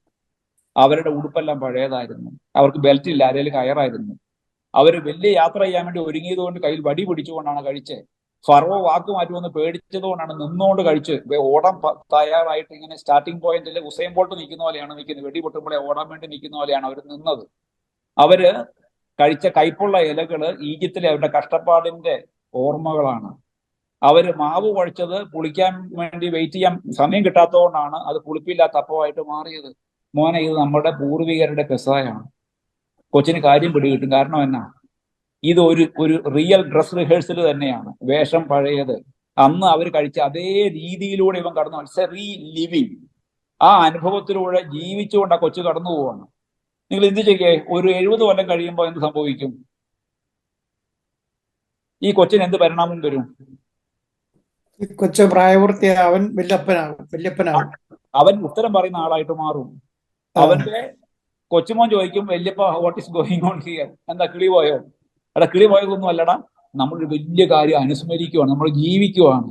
നമ്മുടെ പൂർവികര് പണ്ട് 2000 കൊല്ലം മുമ്പ് ഇങ്ങനെയാണ് പെസഹ ആചരിച്ചത്. So it continues. ഇതാണ് റീ ലിവിങ്, ഇതാണ് അനന്നൈസിസ്. അപ്പൊ ഇത് ഇതൊരിങ്ങനെ ബുക്ക് വായിച്ചിട്ട് ഇങ്ങനെ ആയിരുന്നു കേട്ടോ, ഒന്ന് കണ്ണടച്ച് ചിന്തിച്ചു നോക്കിയെന്ന് ഇല്ല ഒന്ന് ഭാവനെ കണ്ടോന്ന് പറയുന്ന പോലെ അല്ല. It is something going through. ഒരാൾ അതിലൂടെ കടന്നു പോവുകയാണ്, അല്ലെ? ഇഞ്ചക്ഷൻ വെച്ചാൽ എങ്ങനെ ഇരിക്കുമെന്ന് എന്തോരം പറഞ്ഞാലും മനസ്സിലാവുമോ? നമുക്ക് പറഞ്ഞു കൊടുക്കാൻ ശ്രമിക്കാം, അല്ലെ ഡോക്ടറെ? ഒരു സൂചി ഒരു കുത്തു വെച്ച് കൊടുത്താൽ ഇങ്ങനെയാടാ ഇഞ്ചക്ഷൻ എന്ന് പറഞ്ഞാൽ ആ അനുഭവം ഒരാൾക്ക് കിട്ടും, അല്ലെ? എന്ന് പറയുന്ന പോലെ ആ അനുഭവത്തിലൂടെ കടന്നു പോകണം. ഇനി ഇതിന്റെ മറ്റൊരു ഉദാഹരണം ഞാൻ പറയാം. കൂടാരത്തിരുന്നാൾ. യഹൂദരോട് മോശ പറയാണ്, നിങ്ങൾ വർഷത്തില് 10 ദിവസം നിങ്ങളുടെ വീട് അടച്ചു പൂട്ടി വീടിന് പുറത്ത് മുറ്റത്ത് കൂടാരം കെട്ടണം. അത് ഈന്തപ്പനയുടെ ഓല കൊണ്ടോ പനയോല കൊണ്ടോ ആയിരിക്കണം എന്ന് പറഞ്ഞ അർത്ഥം എന്നാ? അതിനകത്തൊരു വെയിൽ നന്നായിട്ട് അകത്തേക്ക് കടക്കണം. ഈന്തപ്പനയുടെ ഒക്കെ ഓലയുടെ പ്രത്യേകത അതാണ്. അതങ്ങനെ മൊത്തം കവർ ചെയ്യുന്ന ഒന്നല്ല, അതിങ്ങനെ ചെറിയ ചെറിയ ശിഖരങ്ങളുള്ളവരുടെ സാധനമാണ്. അതുകൊണ്ടുള്ള കൂടാരത്തിനകത്ത് നിങ്ങൾ 10 ദിവസം താമസിക്കണം എന്ന് പറഞ്ഞാൽ ഒരു ദിവസമൊക്കെ ആരും കിടക്കും. ഒരു ചേഞ്ച്. നമ്മൾ ട്രക്കിങ്ങിനൊക്കെ പോകുമ്പോൾ കിടക്കുന്ന പോലെയാണ്, ഒരു സുഖമൊക്കെ ഉണ്ട്. ഇങ്ങനെ ആകാശവും നക്ഷത്രവും എല്ലാം കണ്ണോടെ കിടക്കാൻ. 2 ദിവസം 3 ദിവസം ആകുമ്പോഴത്തേനും പുറമെല്ലാം പൊട്ടാൻ തുടങ്ങും, കൊതു കടിക്കാൻ തുടങ്ങും, ഈച്ച വരാൻ തുടങ്ങും, ഓട്ടുറുമ വരാൻ തുടങ്ങും, ശല്യമാണ്. എപ്പോഴാ ഒരു കൊള്ളാവുന്നൊരു വീട് കൂട്ടി അതിന്റെ താക്കോല് കൈ പിടിച്ചോണ്ടാൻ പറയണം വീട്ടിൽ കിടക്കുന്നു.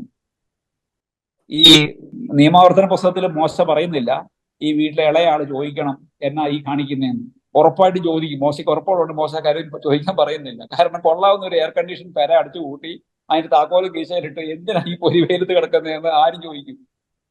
അങ്ങനെ ചോദിക്കുമ്പം ഈ പൂർവികൻ പറയും, എടാ നമ്മുടെ പൂർവികര് ദരിദ്രവാസികളായിരുന്നു. അവർ ഈജിപ്തിലെ അടിമകളായിരുന്നു. അന്നത്തെ അവരുടെ വീട് ഇതുപോലെയായിരുന്നു. കൊള്ളാവുന്ന വീട് അവർക്കില്ലായിരുന്നു. ഇന്ന് നമുക്കുള്ള ഈ 3 നില മാളിക, ഈ ഇന്റർലോക്ക് മുറ്റമൊക്കെ നമുക്ക് ദൈവം തമ്പുരാൻ തന്നതാണ്. അവര് കടന്നപ്പോൾ ആകാശം കാണായിരുന്നു. മഴ പെയ്താൽ കൃത്യം അണ്ണാക്കി തന്നെ വന്ന് വീഴുമായിരുന്നു. അങ്ങനെ നമ്മൾ 10 ദിവസം കൊണ്ട് മടുക്കുന്നുണ്ടെങ്കിൽ അവര് 40 കൊല്ലം മരുഭൂമി കിടന്നത് ഈ കൂടാരത്തിലാണ്. നമ്മുടെ പൂർവികര് പരദേശികളായിരുന്നു. അതുകൊണ്ട് അഗതികളോടും ആകാശപ്പറവുകളോടും നമ്മൾ കരുണ കാണിക്കണം. ഇതാണ് അനംനേസിസ്. ഇനി നിങ്ങൾ ഓർത്ത് നോക്കിയേ, വിശുദ്ധ കുർബാനയിൽ നമ്മൾ പങ്കുചേരുമ്പം ഈ അനംനേസിസ് നടക്കുന്നുണ്ടോ?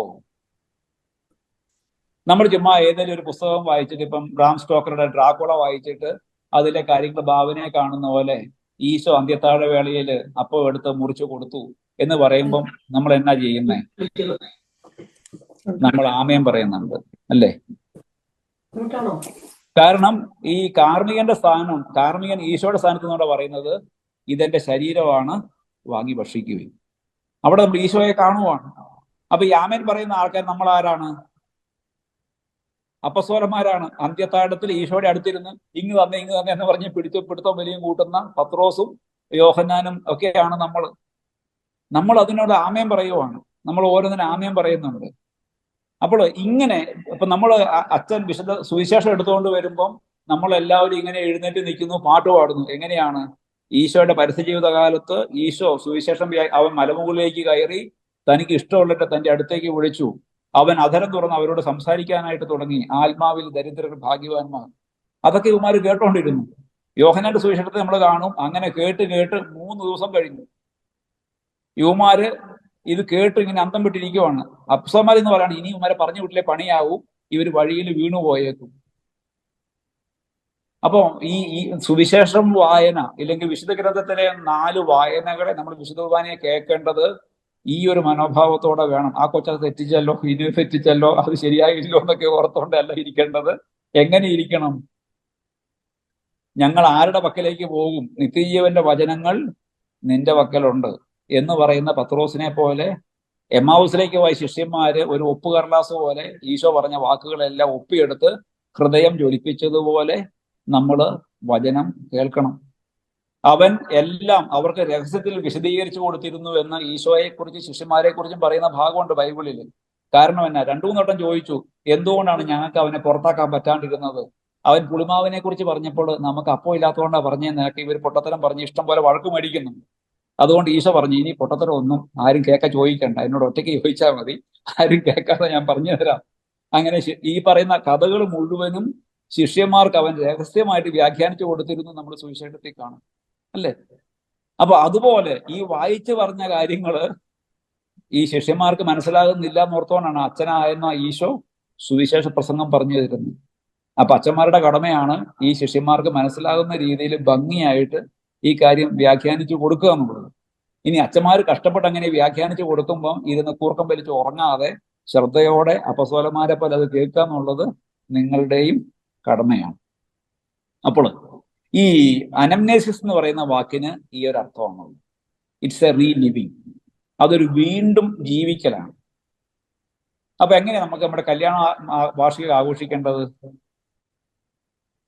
നമ്മൾ പണ്ടത്തെ ഫോട്ടോ എടുത്ത് അതേ മേക്കപ്പിലേക്ക് പോകണം. അന്നത്തെ കോസ്റ്റ്യൂമും അന്നത്തെ ഹെയർ സ്റ്റൈലും അന്നത്തെ മാലയും അന്നത്തെ ആ കേക്കും അന്നത്തെ വലിയ ആടിന്റെ ചെവി പോലെ നീണ്ട കോളറുള്ള ഷർട്ടും ഈ മുറ്റം മുന്നേ അടിച്ചു വാരാവുന്ന പോലത്തെ വലിയ പാൻസൊക്കെ ഇട്ടുകൊണ്ട് വേണം നമ്മൾ കേക്ക് മുറിക്കാൻ, അല്ലേ? എങ്കിലേ അതാവുള്ളൂ.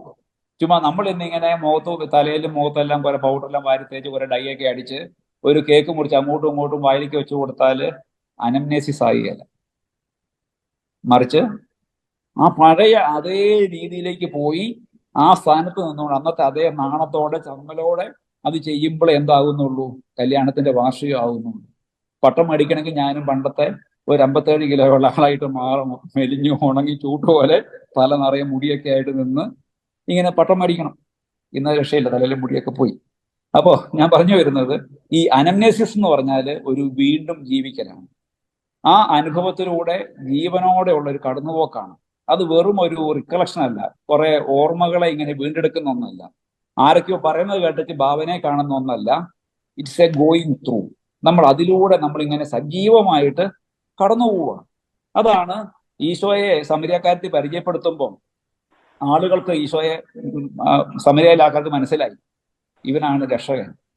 ഒരു 2 ദിവസം കഴിയുമ്പോൾ അവർ പറയുകയാണ്, എടി പെണ്ണ നീ പറഞ്ഞു കേട്ടിട്ടൊന്നുമല്ല ഞങ്ങൾ ഇവനെ മനസ്സിലാക്കുന്നത്, കാരണം ഞങ്ങൾ ഇവനെ കാണുകയും കേൾക്കുകയും ഇവനാണ് വരാനിരിക്കുന്നവനെന്ന് മനസ്സിലാക്കുകയും ചെയ്തിരിക്കുന്നു. It is known to us, he is something known to us, we have experience ചെയ്യും, അവനെ ഞങ്ങൾ മനസ്സിലാക്കി കഴിഞ്ഞു, അതുകൊണ്ട് ഇനി നിന്റെ സഹായം വേണ്ട എന്ന് പറയുന്നത് പോലുള്ള ഒരു അനുഭവത്തിലൂടെ നമ്മൾ ബലിയിലൂടെ കടന്നു പോകുമ്പോഴാണ് എന്ത് സംഭവിക്കുന്നത്? നമ്മളും ഈ രക്ഷ സ്വന്തമാക്കുന്നവരായിട്ട് മാറുന്നത്. ഇനി ഈ പെസഹ രഹസ്യത്തിന്റെ ഏറ്റവും പൂർണ്ണമായിട്ടുള്ള ഒരു അനുഭവം നമുക്ക് കിട്ടുന്നത് വിശുദ്ധ കുർബാനയിലാണ്. ഈ വിശുദ്ധ കുർബാനയിൽ ഞാൻ പറഞ്ഞു വചനത്തിലും അപ്പത്തിലും ഈശോ സന്നിഹിതനാണ്. വചനത്തിലൂടെ ഞാൻ പറഞ്ഞു ഈശോയെ കുറിച്ചുള്ള പ്രവചനങ്ങളുടെ പൂർത്തീകരണം എന്നോണം നമ്മൾ പഴയ നിയമത്തിലെ 2 പുസ്തകങ്ങൾ, നിയമവും പ്രവചനങ്ങളും നമ്മൾ വായിക്കുന്നു. ഈശോ പുതിയ നിയമത്തില് ഈശോയെ കുറിച്ച് ആദിമ സമൂഹത്തിന് വ്യക്തമാകുന്ന രീതിയിൽ പൗലോസ് അപ്പസ്തോലനും മറ്റ് അപ്പസ്തോലന്മാരും വ്യാഖ്യാനിച്ചു കൊടുത്ത അപ്പസ്തോലിക ലേഖനങ്ങളെ നമ്മൾ വായിക്കുന്നു. തുടർന്ന് സുവിശേഷത്തിലും നമ്മൾ വായിക്കുന്നു. ഇങ്ങനെ ഈ 4 വായനകളിലൂടെ, പ്രത്യേകിച്ച് ഞായറാഴ്ചകളിലും തിരുനാളുകളിലും കടന്നു പോകുന്നതിലൂടെ നമ്മൾ വചനത്തിന്റെ പൂർണ്ണതയിൽ ഈശോയെ കണ്ടെത്താനായിട്ട് നമ്മൾ ശ്രമിക്കുന്നു. രണ്ടാമത്തെ കാര്യമാണ് അപ്പത്തിൽ ഈശോ തന്റെ സാന്നിധ്യം ഉണ്ടെന്ന് ഉറപ്പിച്ചു പറയുകയും ഞാൻ നിങ്ങളെ അനാഥരായിട്ട് വിടുകയില്ല, ലോകാവസാനം വരെ ഞാൻ നിങ്ങളുടെ കൂടെ ഉണ്ടായിരിക്കും, നിങ്ങൾ എൻ്റെ ഓർമ്മയ്ക്കായിട്ട് ഇത് ചെയ്യുമെന്ന് പറഞ്ഞുകൊണ്ട് സ്ഥാപിച്ച വിശുദ്ധ കുർബാനയില് അപ്പത്തില് ഈശോ സന്നിഹിതനാണ്. ഈശോ പറയുന്നുണ്ട്, 2 or 3 പേർ എൻ്റെ നാമത്തിൽ സമ്മേളിക്കുന്നിടത്ത് അവരുടെ മധ്യേ ഞാനുണ്ട്. ഇനി മതബോധന ഗ്രന്ഥം 1413 CCC 1413 1413 പറയുന്ന കാര്യം നിങ്ങൾ ഓർക്കണം. അത് പറഞ്ഞിട്ട് ഞാൻ അവസാനിപ്പിക്കാം. അവിടെ പറയുകയാണ്, വിശുദ്ധ കുർബാനയിൽ ഈശോ വ്യക്തിപരമായും സത്യമായും യഥാർത്ഥമായും സത്താപരമായും പൂർണ്ണമായും സന്നിഹിതനാണ്. ഇത് ശരിക്കും പറഞ്ഞാൽ ഇംഗ്ലീഷിൽ പറഞ്ഞാലേ അതിൻ്റെ ഒരു അർത്ഥം കിട്ടുള്ളൂ, എങ്കിൽ ഞാൻ മലയാളത്തിൽ തന്നെ പറയാം. ഒന്ന്, വിശുദ്ധ കുർബാനയിൽ ഈശോ വ്യക്തിപരമായിട്ട് സന്നിഹിതനാണ്. നിങ്ങൾ ഇത് നോക്കിയേ, പള്ളിയിൽ കുർബാന ചെല്ലുമ്പം കുസ്തോതിയിൽ എത്ര ഓസ്തിയുണ്ട്? ഒരു പള്ളിയിൽ 1000 പേരുണ്ടെങ്കിൽ 1000 ഓസ്തി ഉണ്ടാവും അല്ലേ? ഇല്ലേ? അച്ഛൻ വന്ന്, ഞാൻ ചെറുപ്പത്തിൽ കുഞ്ഞാൽ ചിന്തിച്ചിട്ടുണ്ട്, 1000 ഈശോ, ഓരോരുത്തർക്കും ഓരോ ഈശോനെയാണ് കൊടുക്കുന്നത്. ആണോ? അല്ല, എല്ലാവർക്കും കിട്ടുന്നത് ഒരേ ഈശോനെ തന്നെയാണ്. കാരണം എന്താണ്? ഈശോയ്ക്ക് അങ്ങനെ ആകാൻ കഴിയും. നമുക്ക് പറ്റിയല്ല, പക്ഷെ ഈശോയ്ക്ക് എങ്ങനെ ആകാൻ കഴിയും? അവന് മാത്രമേ ആകാൻ കഴിയുള്ളൂ. അതുകൊണ്ടാണ് ഈശോ എന്തൊക്കെയായിട്ട് കാണിക്കുന്നത്. അവന് ഒരു സക്കരാരിയിൽ ഒതുങ്ങാനായിട്ട് സാധിക്കും, അവന് അപ്പം ആകാനായിട്ട് സാധിക്കും, അവന് കടലിന് മുകളിൽ കൂടെ നടക്കാനായിട്ട് സാധിക്കും, അവന് മരണത്തെ തോൽപ്പിക്കാൻ കഴിയും, മരിച്ചവനെ ഉയർപ്പിക്കാനായിട്ട് കഴിയും, കുഷ്ഠരോഗിയെ തൊട്ട് അവനെ സുഖപ്പെടുത്താനായിട്ട് സാധിക്കും, അന്ധന്റെ കണ്ണുകളിൽ തൊട്ട് അവന് കാഴ്ച കൊടുക്കാനായിട്ട് സാധിക്കും. എങ്കിൽ എന്തുകൂടെ സാധിക്കും? ഒരു പള്ളിയിൽ വരുന്ന 1000 പേർക്കും വ്യക്തിപരമായിട്ട് സംലഭ്യനാകാൻ അവനെ കൊണ്ട് സാധിക്കും. അപ്പൊ ഈശോയുടെ ഏതെങ്കിലും ഒരു ഭാഗമല്ല നമ്മൾ സ്വീകരിക്കുന്നത്, മറിച്ച് ഈശോയെ വ്യക്തിപരമാണ്. He is personally present. അവൻ എന്ന് പറഞ്ഞാൽ അവന്റെ പൂർണ്ണ വ്യക്തിത്വം, അവൻ ദൈവവും മനുഷ്യനുമായ ഈശോയെ അതിന്റെ പൂർണ്ണതയിൽ ഓരോ തിരുവോസ്തിയിലും നമ്മൾ സ്വീകരിക്കും. കാരണം ആ ഓരോ ഓസ്തിയിലും ഈശോ വ്യക്തിപരമായി സന്നിഹിതനാണ്. രണ്ടാമത്തെ കാര്യമാണ്, ഹീ ഈസ് ട്രൂലി പ്രസന്റ്. അവൻ സത്യമായും സന്നിഹിതനാണ്. അതൊരു പ്രതീകാത്മകമായ ഒരു ചിന്തയല്ല. ഈ നമ്മുടെ ആ ഓസ്തി കാണുമ്പോൾ വിചാരിക്കുവാണ് ഈ ഓസ്തി ഈശോയുടെ പ്രതീകമാണ്. നമ്മൾ എന്താണ് ഇപ്പം ഈ വെള്ള നിറം കാണുമ്പം സമാധാനത്തിന്റെ പ്രതീകം, അല്ലെങ്കിൽ ഒലിവല ഒരു പ്രാവ് കൊത്തിക്കൊണ്ട് പോകുന്നത് കാണുമ്പം ലോക സമാധാനം എന്നൊക്കെ ചിന്തിക്കുന്നത് പോലെ ഈശോയെ സൂചിപ്പിക്കുവല്ല ചെയ്യുന്നത്, മറിച്ച് എന്താണ് ചെയ്യുന്നത്? സത്യമായിട്ടും ആ തിരുവോസ്തി ആരാണ്? ഈശോ ആണ്. അതുകൊണ്ട് പറയുന്നത് he is personally and truly present. അവന്റെ സാന്നിധ്യം പ്രതീകാത്മകമല്ല, it's not a symbolic presence, മറിച്ച് എന്താണ്? It's a true presence, original ആയിട്ടുള്ള പ്രസൻസ് ആണ്. അതാണ് അടുത്ത് പറയുന്നത്, യഥാർത്ഥമായും. ഹീ ഈസ് ഒറിജിനലി പ്രസന്റ്, യഥാർത്ഥമാണ് എന്ന് പറഞ്ഞാൽ ഞാൻ ഈ പറഞ്ഞ നമ്മളിപ്പോ ഇങ്ങനെ ഈ കാണുന്നത് ഓസ്തിയാണെങ്കിൽ അത് ഈശോയാ കേട്ടോ എന്നല്ല. നമ്മൾ കാണുന്നത് ആരെയാണ്? ഈശോയാ കാണുന്നത്. This is Jesus. അതുകൊണ്ടാണ് അച്ഛൻ അതെടുത്ത് ഉയർത്തിക്കൊണ്ട് പറയുന്നത്, എന്താ പറയുന്നേ? ജീവന്റെ അപ്പം. നമ്മുടെ ഞാൻ അവിടെ ആയിരുന്ന കാലത്ത് പണ്ട് ചെറുപുഴയ്ക്ക് അടുത്ത് ഒരു ചേട്ടൻ ഓസ്തി ഉണ്ടാക്കുന്നുണ്ടായിരുന്നു. ആ ചേട്ടന്റെ പേര് ഞാൻ മറന്നുപോയി. ജോസഫ് ചേട്ടൻ ആയിക്കോട്ടെ. ജോസഫ് ചേട്ടൻ ഉണ്ടാക്കിയ അപ്പം നല്ല അച്ഛൻ എടുത്തോണ്ട് പറയുന്നത്, എന്താ പറയുന്നത്? ഇത് ജീവന്റെ അപ്പമാണ്. This is Jesus. അടുത്ത കാര്യമാണ് സത്താപരമായും. നിങ്ങൾ ഇനി തിയോളജിയിൽ മുമ്പോട്ടൊക്കെ പോകുമ്പോൾ ഈ ട്രാൻസബ്സ്റ്റാൻസിയേഷൻ എന്നൊക്കെ പഠിക്കില്ലേ? സത്താഭേദം, വസ്തുഭേദം എന്നൊക്കെ പഠിക്കും. വിശുദ്ധ കുർബാനയിൽ എങ്ങനെയാണ് ഈ ഓസ്തി ഈശോയായിട്ട് മാറുന്നത്? നമ്മൾ കാണുന്നത് ഓസ്തിനെയാണെങ്കിലും ആ ഓസ്തി ഇനിമേൽ ഓസ്തി അല്ല, അതാരാണ്? ഈശോ ആണ്. നമ്മൾ കാണുന്നത് ഓസ്തിയുടെ സത്തയാണെങ്കിലും നമ്മൾ സ്വീകരിക്കുന്നത് ആരുടെ സത്തയാണ്? ഈശോയുടെ സത്തയാണ്. He is substantially present. Substance അത് നമ്മുടെ എന്താണ് ബയോളജിയിലൊക്കെ വരുന്ന കാര്യമാണെങ്കിൽ തന്നെയും നമ്മുടെ ഡോക്ടർക്കൊക്കെ കൂടുതൽ വിശദീകരിക്കാൻ പറ്റുമെങ്കിലും ഈ തിരുവോസ്തി, ഓസ്തിയുടെ സബ്സ്റ്റൻസ് മാറി. അതാരായിട്ട് മാറി? ഈശോയുടെ സബ്സ്റ്റൻസ് ആയിട്ട് മാറി. അതിന് തെളിവ് നമുക്ക് ലോകത്തിലെ ദിവ്യകാരുണ്യ അത്ഭുതങ്ങൾ ഈശോ തന്നിട്ടുണ്ട്. ലോകത്ത് എവിടെയെല്ലാം ദിവ്യകാരുണ്യ അത്ഭുതം നടന്നിട്ടുണ്ടോ സഭ അതിനെ അംഗീകരിക്കുകയും അംഗീകരിക്കാതിരിക്കുകയും ചെയ്ത എല്ലാ ഇടങ്ങളിലും അത് ഈശോയുടെ ഹൃദയത്തിന്റെ ഒരു പേശിയായിട്ടാണ് രൂപാന്തരപ്പെട്ടേക്കുന്നത്. അത് ടൂറിലെ കച്ചറൊക്കെ ഉള്ള പോലെ തന്നെ AB പോസിറ്റീവ് ആയിട്ടുള്ള ഒരാളുടെ ബ്ലഡ് ആ ശരീരത്തിന്റെ ഭാഗമായിട്ടാണ് വന്നേക്കുന്നത്. അപ്പോ ഈ തിരുവോസ്തി, ഈ ഓസ്തി ഒരു വെള്ള അപ്പകഷ്ണമാണെങ്കിലും അതിന്റെ സബ്സ്റ്റൻസ്, അതിന്റെ ഉള്ളടക്കം ഈശോ. അവസാനമായിട്ട് പറയാണ്, ഹീ ഈസ് ഫുള്ളി പ്രസന്റ്. പൂർണ്ണമായും സന്നിഹിതനാണ്. ഓരോ തിരുവോസ്തിയിലും, ഓരോ വിശുദ്ധ കുർബാനയിലും, ഓരോ ബലിയർപ്പണത്തിലും ഈശോ പൂർണ്ണമായും സന്നിഹിതനാണ്. എന്ന് പറഞ്ഞാൽ ഈശോ കുറച്ചു നേരം വന്നിട്ട് പോവല്ല, അല്ലെങ്കിൽ ഈശോയുടെ ശരീരത്തിന്റെ ഒരു ഭാഗം നമുക്ക് തരുമല്ല. മറിച്ച് ഈശോ വ്യക്തിപരമായും സത്യമായും യഥാർത്ഥമായും സത്താപരമായും പൂർണ്ണമായും വിശുദ്ധ കുർബാനയില് സന്നിഹിതനാണ്. അപ്പൊ പ്രിയപ്പെട്ടവരെ, ഞാനിവിടെ നിർത്താം. 10:20 നിങ്ങൾക്ക് ചോദ്യം ചോദിക്കാനുള്ള അവസരം വേണമല്ലോ. ഇനി ഞാൻ വിശദീകരിക്കാത്ത കാര്യങ്ങൾ നോട്ടിലുണ്ട്, മലയാളത്തിലാണ്. ഞാൻ നിങ്ങൾക്കത് മനുവച്ചൻ വഴി അയച്ചു തന്നോളാം. വായിച്ചാൽ ആർക്കും മനസ്സിലാവുന്ന രീതിയിൽ ലളിതമായിട്ട് ഞാൻ നോട്ട് തയ്യാറാക്കിയിട്ടുണ്ട്. അത് വായിച്ചാൽ മാത്രം മതി. എന്തെങ്കിലും സംശയങ്ങൾ ഉണ്ടെങ്കിൽ നിങ്ങൾക്ക് എന്നെ വാട്സാപ്പിൽ ബന്ധപ്പെടാവുന്നതാണ്. ആരും ചോദ്യം ടൈപ്പ് ചെയ്ത് കഷ്ടപ്പെടുകയൊന്നും ചെയ്യേണ്ട. മലയാളത്തിലോ ഇംഗ്ലീഷിലോ അങ്ങനെ ഒരു വോയിസ് അയച്ചാൽ മതി. ഓരോ ചോദ്യവും ഓരോ വോയിസ് ആയിട്ട് വേണം അയക്കാൻ. ഞാൻ എൻ്റെ ഉത്തരവും വോയിസ് ആയിട്ട് നിർത്താം. അപ്പൊ ടൈപ്പിംഗ് നമുക്ക് ലാഭമാണ്. അതിന് വേണ്ടിയിട്ടാണ്. അപ്പൊ അതിന് മറുപടി നിങ്ങൾ ചോദിക്കുവാണെങ്കിൽ ഞാൻ തന്നുകൊള്ളാം. യെസ്, അപ്പൊ ഞാൻ നിർത്തുന്നു. നിങ്ങളുടെ ചോദ്യങ്ങൾക്ക് സ്വാഗതം.